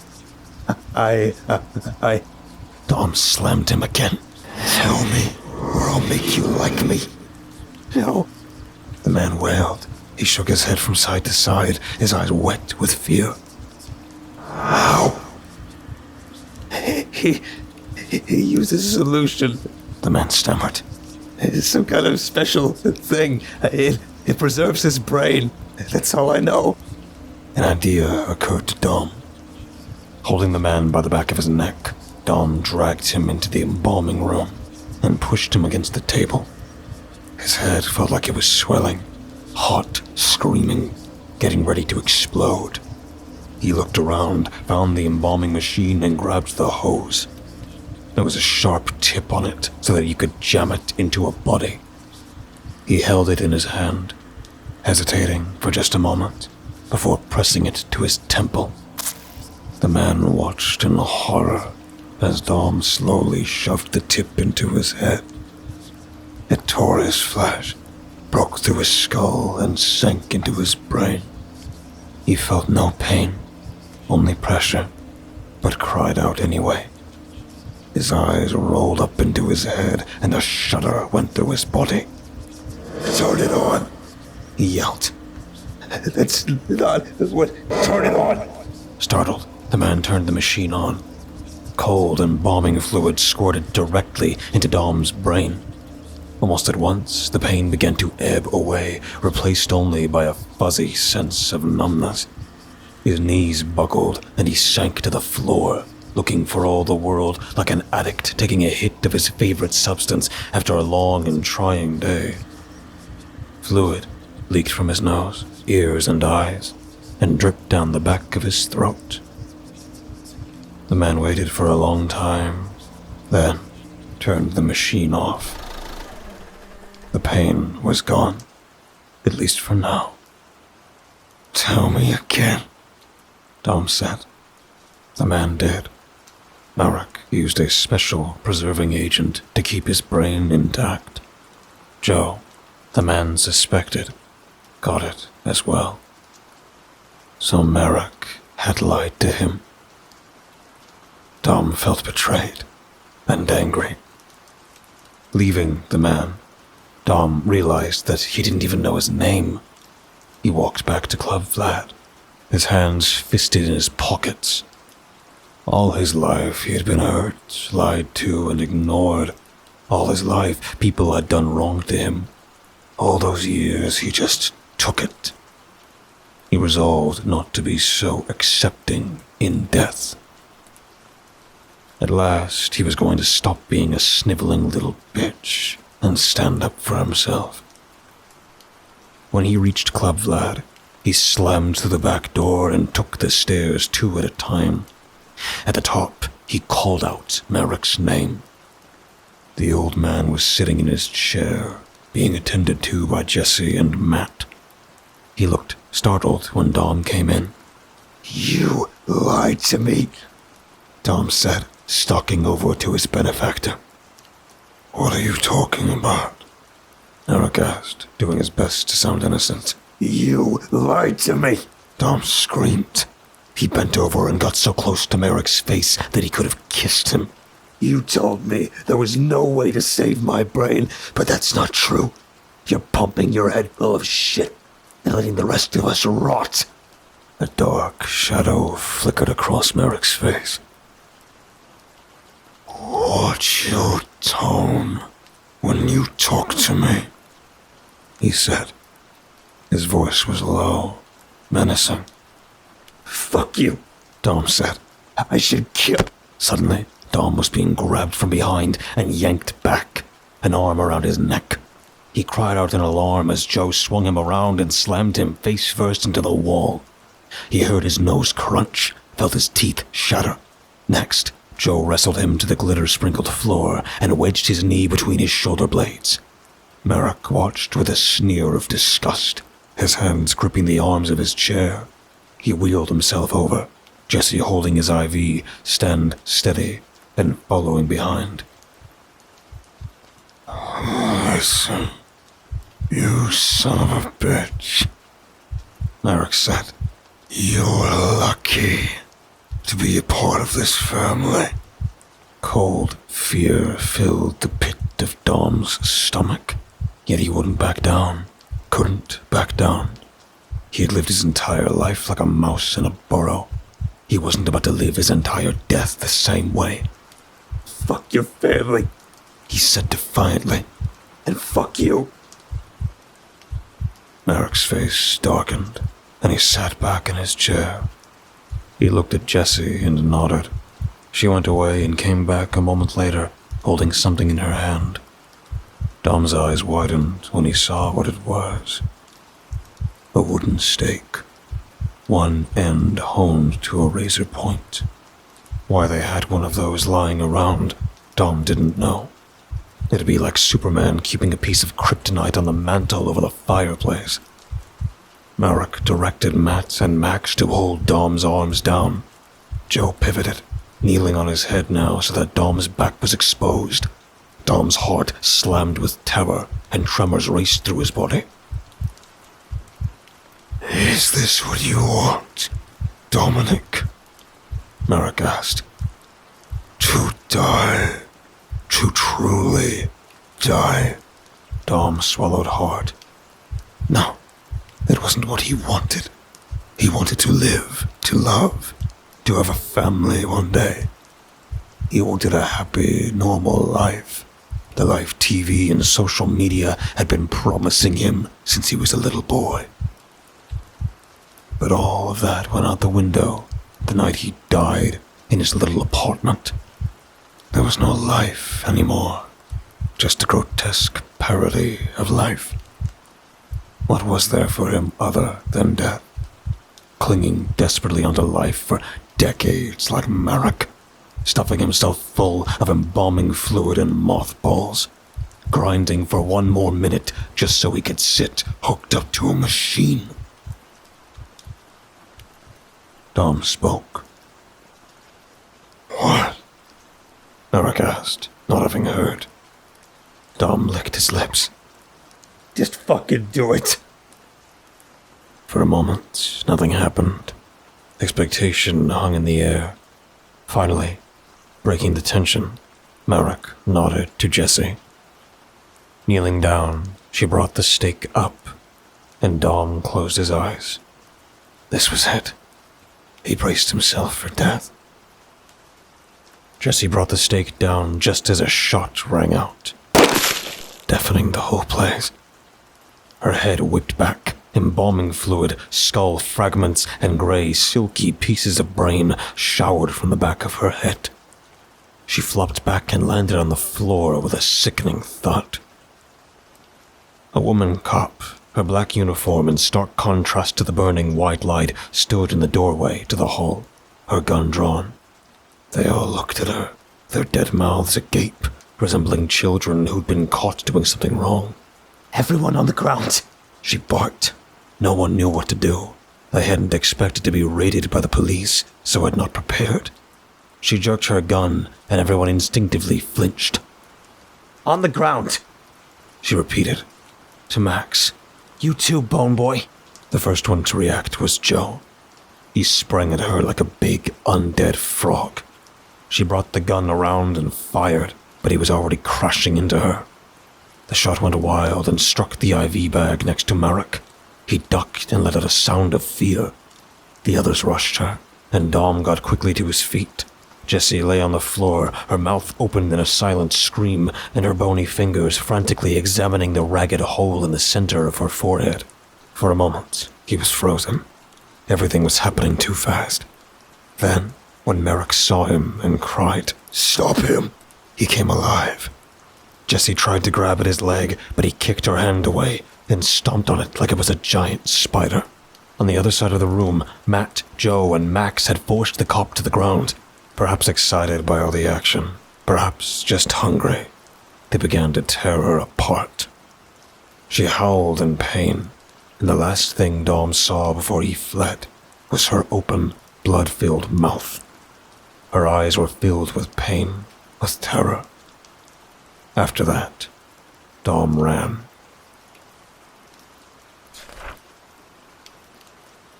When the interloper was dead, Merrick directed Joe and Matt to dispose of the body. "Get rid of it," he said wearily, and rubbed his temples. "Make sure it isn't found." They rolled her into a carpet from the office, and the way her feet stuck out may have been comical under other circumstances. God damn it, this was bad. Merrick's entire philosophy rested on avoiding detection. He had done well in that regard, whereas other vampires had attacked their villages and gotten themselves dug from the ground and staked. He had made it 4 decades. He never shat where he ate, and there was nothing worse than killing a cop. They might dawdle on all the boys who'd gone missing, taken because their blood was stronger and more robust than the blood of girls, but they would not take a cop dying lightly at all. Merrick owned various businesses around the country. He and the others would simply move on. Tomorrow night, they would disappear into the night. They had done it before, and they would likely do it again. Once things were settled at their new base of operations, he would have Joe killed for all the trouble he'd caused. And Dom, let him go. The little rat wouldn't last a month on his own. Jesse? Jesse sat against the wall, gazing into space. Jesse, start packing. We're leaving tomorrow. She didn't move, didn't seem to hear. The shot had all but lobotomized her. Damn it. Joe backed the van up to the back door of Club Vlad, and then helped Matt carry the carpet-rolled body down the stairs. They loaded it in and closed the back doors. Together, they drove around looking for a place to dump it. Merrick wanted it to go unfound, but Joe doubted there was anywhere isolated enough in the city. On a whim, he drove to Washington Park, a vast expanse of green trees and shadows. There was a large pond there. It seemed the best option. They were leaving tomorrow anyway, so did it really matter? Joe backed the van to a railing overlooking the dark water and put it in park. He and Matt got out, fetched the body, and carried it to the railing. They lifted and heaved it over. It splashed. Thus, they rid themselves of Vanessa Rodriguez. Bruce sat anxiously up in his easy chair and waited for his cell to ring. Parked in front of the TV by warm lamplight, a beer wedged between his legs, he'd been watching the 11 o'clock news when the phone rang. He picked it up, and it was Vanessa. "Hey," she said. "I think I found our body." "Which one?" Bruce asked and took a drink. "We have a lot of those these days." "Dominic Mason." Bruce sat forward in his chair. "Dead, Dom. Where?" "He just came out of a funeral home, ironically enough." "That sounds about right," Bruce said. "Where are you now?" "I'm following him east on Central." "Are you sure it's him?" Bruce asked. "I think so, but I'm not sure. I'll call you back when I'm done." Bruce set the phone aside and waited. And waited and waited. At some point, he fell asleep, sitting up, his head lolled to one side and his mouth open. He snorted himself awake, rubbed his eyes, and sat up. He checked his phone and was perturbed to see that it was past 2 a.m. Vanessa hadn't called. He dialed her number and let the phone ring until it went to voicemail. Sighing, he ended the call, then waited a few minutes and called again. Still no answer. It was possible she had forgotten. Maybe the guy turned out to not be dead Dom after all. She followed some random guy around, realized it, and that was that. Hell, She was probably too embarrassed to call and tell him about it. Something told him that wasn't right, however. There was something else going on here. Something darker. Just before 3 a.m., his phone rang. He snatched it off the end table next to the chair and answered it. It was Bert, the night sergeant. Rodriguez is missing, He said simply. Bruce's heart sank. Missing? Yeah, she hadn't checked in for hours. She isn't answering calls. I'm on my way. Bruce tore through the house, pulling on his uniform, socks, and shoes in less time than it took a Daytona 500 pit crew to service a car. In 10 minutes, he was speeding down 787, the Albany skyline rising in the distance. As he hurried to the station, he thought back to his last conversation with Vanessa. She found Dom, the dead man, the corpse who'd scared Ed Harris out of a 20-year career. Despite all their talk about vampires and the living dead, Bruce didn't believe it. Not really. Even so, he was sure that Dominic Mason had done something to Vanessa. He checked in at the station before doing anything else. They had triangulated Vanessa's last known location via cell towers. Cops were already out searching the streets for her. Bruce went out as well, intending to start from her last known position and work his way east on Central. The closest funeral home was Tebbit and Frederick on Central. There was also the Sec and Gigliotti on North Allen Street. Bruce didn't know which one Vanessa had seen Dom come out of, so he checked both. Both were deserted at this hour. Undeterred, Bruce drove up and down Central Avenue. At one point, he noticed a shape in an alleyway that looked human. He hit the brakes, jumped out, and pointed his gun at it. Freeze! An old wino stepped out of the darkness. All right, you got me. He said, hands up. I started COVID. There's an accident, I swear. Bruce sighed and put his gun away. For 2 more hours, Bruce searched the streets of Albany for Vanessa. At 4 a.m., he spotted a squad car abandoned in the rear parking lot of an abandoned gas station on Lower Lark Street. He called it in, and the desk sergeant confirms that it was the one Vanessa had signed out that night. Still, there was no sign of Vanessa herself.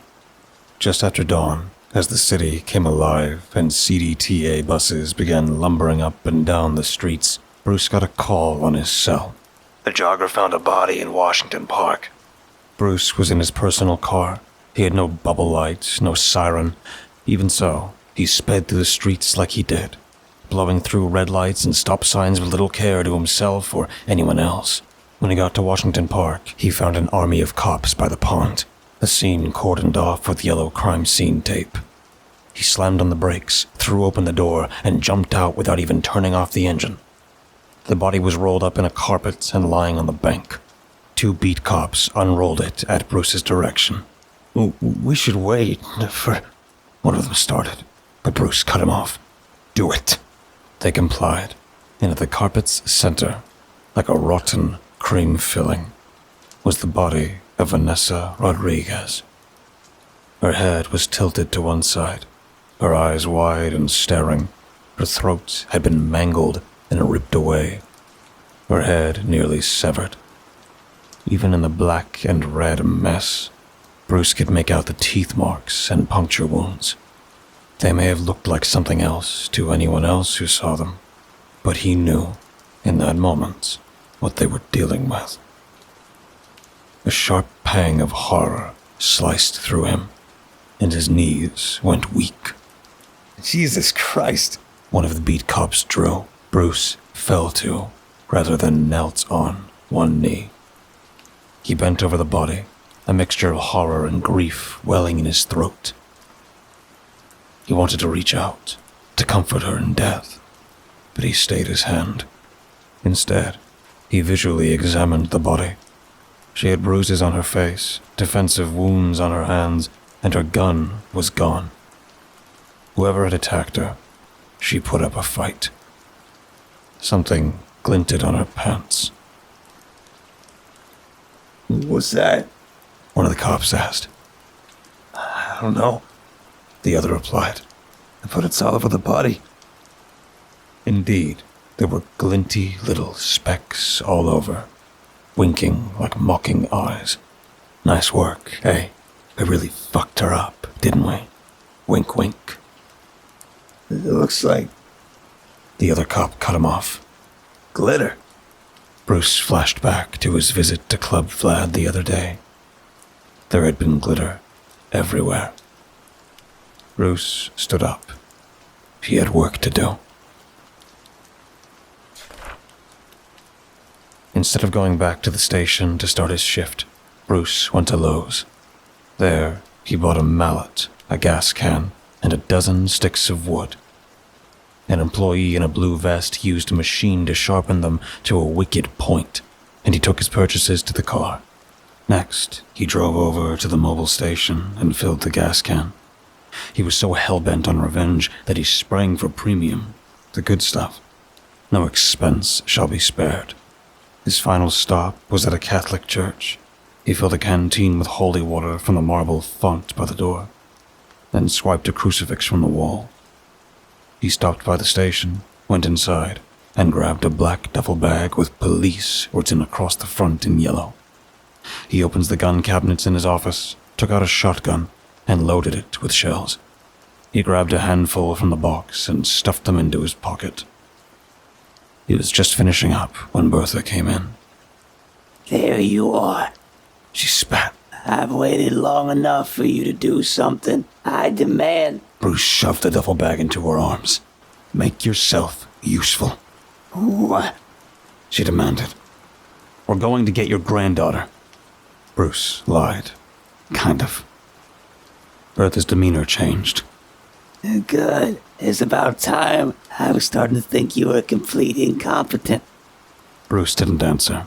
Outside, he plucked the bag out of Bertha's hands and tossed it into the back seat. He slipped behind the wheel, and Bertha sat in the passenger seat. Where are we going? She asked. Club Vlad, Bruce said, and started the engine. I want all of them arrested. Yes, ma'am, Bruce said. She barked orders the entire way there. Bruce was so deep in his thoughts that he barely heard her. The image of Vanessa's ruined throat and terror-twisted face haunted him, and he felt a lump forming in his throat. Hot tears filled his eyes, but he blinked them back and forced himself to calm down. I'll cry when I'm done killing, he thought. A few minutes later, he pulled to the curb in front of Club Vlad. It was a hot and sunny day, and the place seemed even more ominous because of it. The windows were black, the front cast in perpetual shadows by the old marquee from when it used to be a theater. The place was surely closed, but Bruce could hear music still playing from inside. Some techno dance bullshit. All right, he said. Let's go. Getting out, he slung the duffel bag over his shoulder and carried the shotgun, the canteen full of holy water clasped to his belt. Bertha carried the gas can, looking confused. Why do we need this? She asked. We're burning the place down. Bertha blinked in surprise. Then an evil grin carved across her face. That'll show the bastards. Unlike last time, the door was locked. Bruce used the butt of the shotgun to break the glass, then reached inside and unlocked the door, being careful not to cut himself. This was the point of no return. What he had in mind would probably get him kicked off the force or even thrown in jail, and we all knew how tough jail can be for a former barnacle head. The memory of Vanessa's contorted face pushed him on, however. He'd suffer any consequences he needed, just so long as he got the sons of bitches who did this to her. Inside, the club was cool and cave-like. Strobe lights flashed, on and off, black and white, dazzling Bruce's eyes. The bartender was at his station, cleaning up from the night before. When he saw Bruce and Bertha come in, he started. Bruce pointed the shotgun at him. "Don't fucking move," he commanded. The bartender hesitated, then reached for something under the bar. The shotgun kicked in Bruce's hands, and the bartender flew back, turning as he crashed into the bar back. Bottles, glasses, and mugs crashed to the floor along with the bartender. Bruce racked the gun and the shell flew out. He moved low and fast now, expecting to be swarmed by vampires, living thugs who worked for vampires, or vampire thugs who worked for themselves. Though the shot had been like thunder, no one came. Bruce had no idea where to go, but he imagined that vampires would naturally gravitate to the lowest part of the building. Was there a basement? Shit. He should have looked up the building plans at City Hall. Damn. This is what happens when you go off half-cocked. He searched around a bit, opening doors and sweeping the rooms beyond with a shotgun. He found no basement, only stairs leading up. "Stay close," he said to Bertha. In the lead, Bruce crept up the stairs, the flashlight on the shotgun providing a cone of clean white light. At the top of the stairs, he went right and came to an office and a storeroom. Backtracking and bumping into a bungling Bertha, he went into the next room. It was large and open with a vaulted ceiling, almost like a ballroom. Here the same strobe lights throbbed on and off, making him dizzy. Was this to dazzle prospective vampire hunters? Either way, this was the place. Bodies lay strewn along the floor, some curled up on their sides and others in the classic vampire pose, flat on their backs with their hands laced over their chests. In the center, like the sun to the planets, Merrick Jarvis lay slumped back in his wheelchair, his neck exposed for any potential assassin to come and cut. Not that it would kill him. At least Bruce didn't think it would. They're all dead. Bertha whispered. She looked around and gasped. There's Jesse. Jessie lay on her back, her hands folded on her chest. She had a ragged bullet hole in the center of her forehead. Oh, God. Bertha wavered. Someone shot her. He hoped it was Vanessa, and he hoped it fucking hurt. Looking around, Bruce couldn't find Dominic Mason. Was he the one who killed Vanessa? Was it a group effort? He wanted the little son of a bitch bad, but it looked like he'd have to go on without him. They didn't have much time. Unshouldering the duffel bag, he knelt down and rummaged around.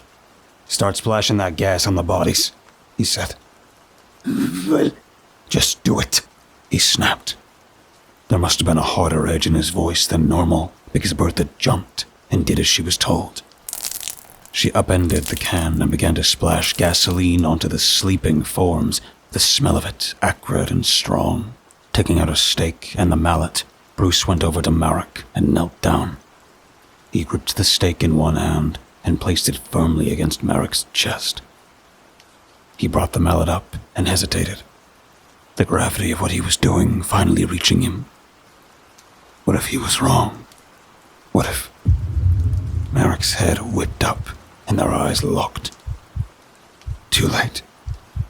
Bruce brought the mallet down as hard as he could. The stake drove deep into Merrick's heart, and the vampire let out a howling screech that rang through the chamber like the cry of a banshee. His bony fingers clawed at the stake, and his head whipped from side to side, his back arching and his robe coming open. In the quick strobe pattern, Bruce was shocked to see that his body was little more than a wood frame, chicken wire, and cotton balls. His black heart was hidden behind a screen of mesh that the stake had easily torn through. It throbbed, seemingly in time with the strobe lights, and Merrick let out another wail. Bertha screamed, and Bruce jumped to his feet. The vampires, drawn by their master's cries of distress, were rising to their feet. 2, 4, 6 of them, pale and ethereal like ghosts in a gothic mansion. They came toward Merrick, and Bruce fell back a step. The old man had gone still and lay slumped to one side, his eyes open and his mouth slack, embalming fluid leaking from the corner of his lips. Jessie bent over him and touched his face, though she moved like a zombie with no human emotion. Bruce was crazily sure that it was a touch of tenderness and love. Merrick didn't stir. He was dead. Jessie looked at him. Yellow liquid leaked from her eyes like tears. Instead of attacking him, she turned on her grandmother and slammed her against the wall. Bertha screamed and dropped the can. It landed on its side, the contents sloshing out onto the floor. A man that resembled the pictures Bruce had seen of Joe Rossi, only deadlier, rushed him, slammed into him, and knocked the shotgun aside. It hit the floor and skidded away. Joe grabbed Bruce around the throat and squeezed. Still the lights flashed, off and on, off and on. The walls thrummed with the mechanized beat of dance music, pierced only by Bertha's screams as Jessie ripped out her throat. Joe leaned in, his fangs wicked and glowing in the light. Bruce clawed at the monster's face, tearing away strips of dead flesh. Joe turned his head to the side, and Bruce kneed him in the groin. Even dead, getting kicked in the balls hurt like hell, apparently. Joe's grip loosened, and Bruce was able to shove him off. Bruce unclasped the canteen and frantically screwed the cap off as Joe recovered. Joe sprang at him again, and Bruce splashed him in the face. A sound like sizzling meat filled the air, and Joe screamed at the top of his lungs. He pressed his hands to his face and danced around the room, his skin liquefying and oozing between his fingers. The others were coming now, led by a terrible skeletal thing. Bruce scooped the shotgun off the floor, brought it around, and fired. The blast hit the thing dead center, tearing it literally in half. The top half flew back, an all too human look of surprise on his face, and the bottom half fell over with a wet thud. Another vampire came at him, and Bruce slammed it across the face with the butt of the gun. He heard its jaw crack, saw teeth flying. Bertha lay dead on the floor. Jessie bent over her. The smell of Bertha's blood attracted the others, who seemed to forget about Bruce, Merrick, and everything else. Joe was on his knees, wailing in pain, and the skeletal thing was pulling itself toward Bertha. A feeding frenzy broke out as vampires fought to get a piece of her the way piglets might fight over their mother's teat. Bruce watched in a mixture of horror and fascination, but recovered himself. He grabbed the gas can from the floor and dumped the rest of its contents on Merrick's body, the feeding vampires' backs, and the floor, using the last of it to make a little trail to the door. He tossed the can aside, bent down, and struck a match. A huge, fiery whomp filled the room, and fire streaked along the trail. The vampires all went up in a huge ball of flames, and fire shot up Merrick's body, catching his robe, his hair, and the wooden frame that had kept him semi-upright for God knows how long. Letting out inhuman screams, the vampires broke from Bertha's corpse. One stumbled around, bounced off the wall, and fell. Another toddled, towering Bruce before falling to its knees. The half-skeleton kept drinking from Bertha's neck, even as it burned. The heat was enormous, baking. Bruce backed away, and the last thing he saw before smoke obscured his vision was Merrick Jarvis. He was literally melting.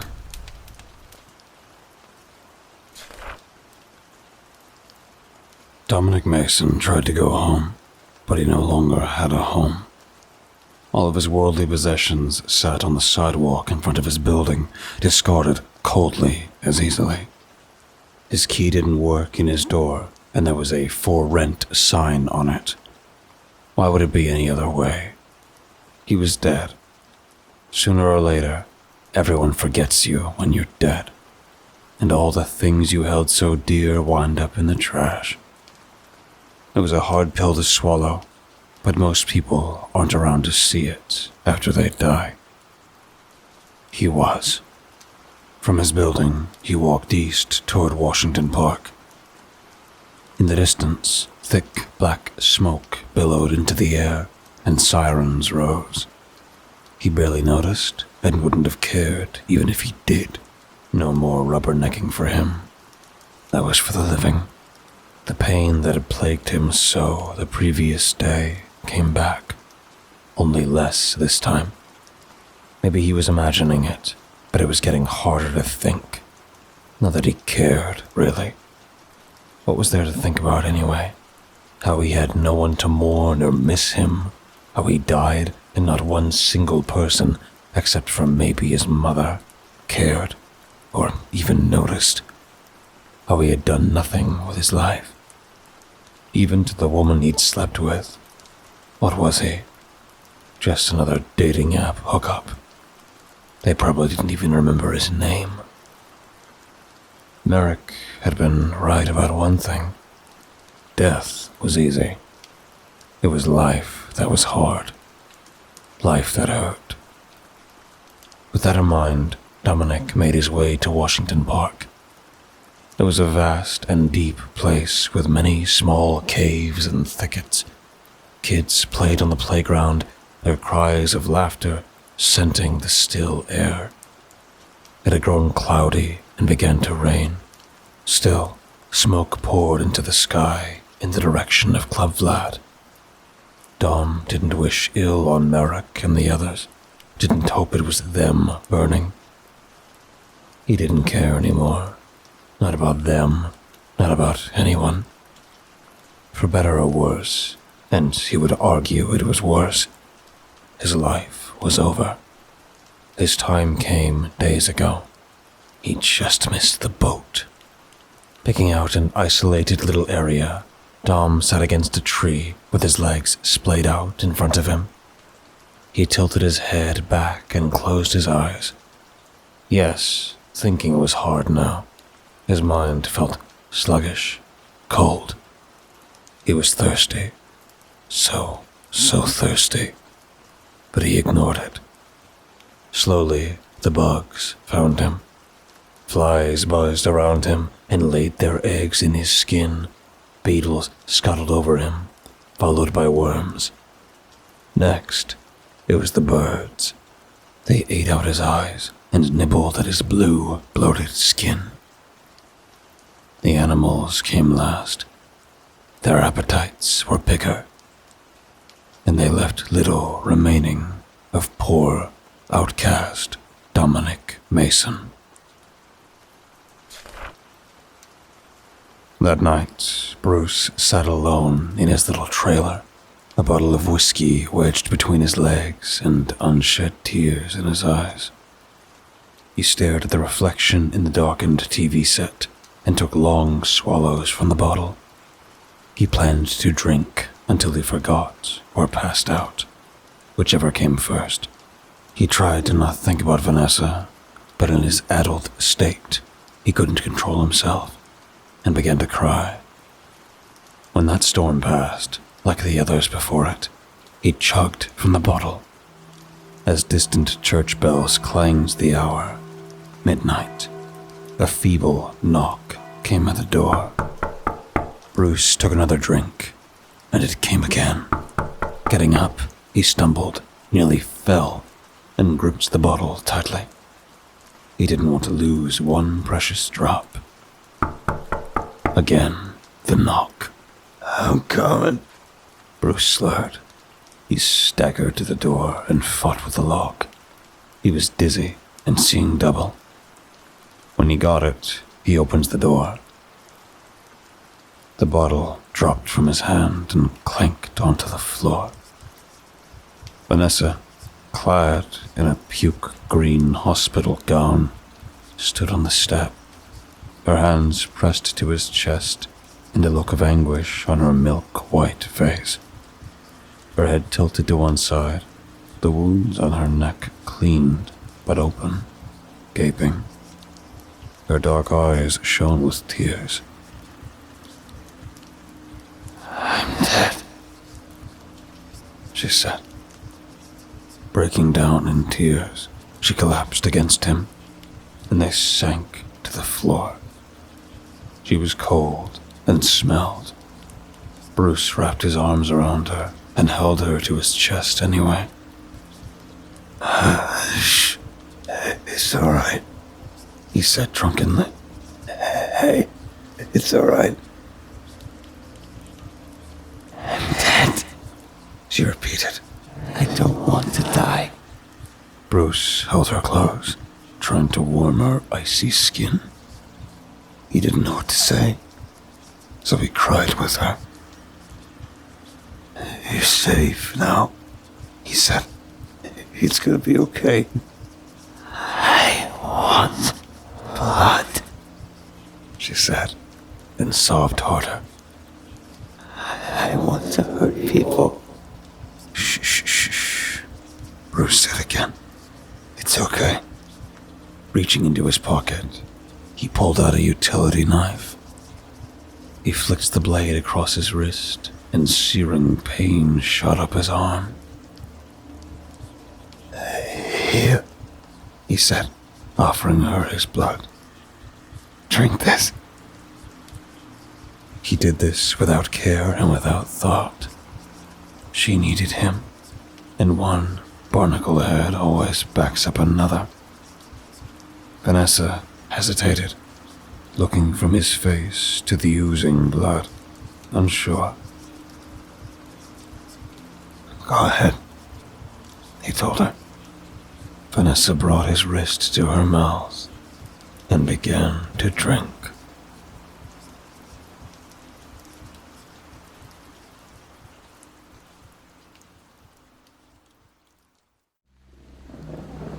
Thank you for listening and delving with me into the dark together. Please remember to leave a thumbs up and subscribe if you feel so inclined. The more engagement this video gets, the more YouTube will push my content to others. Thus, the following will grow.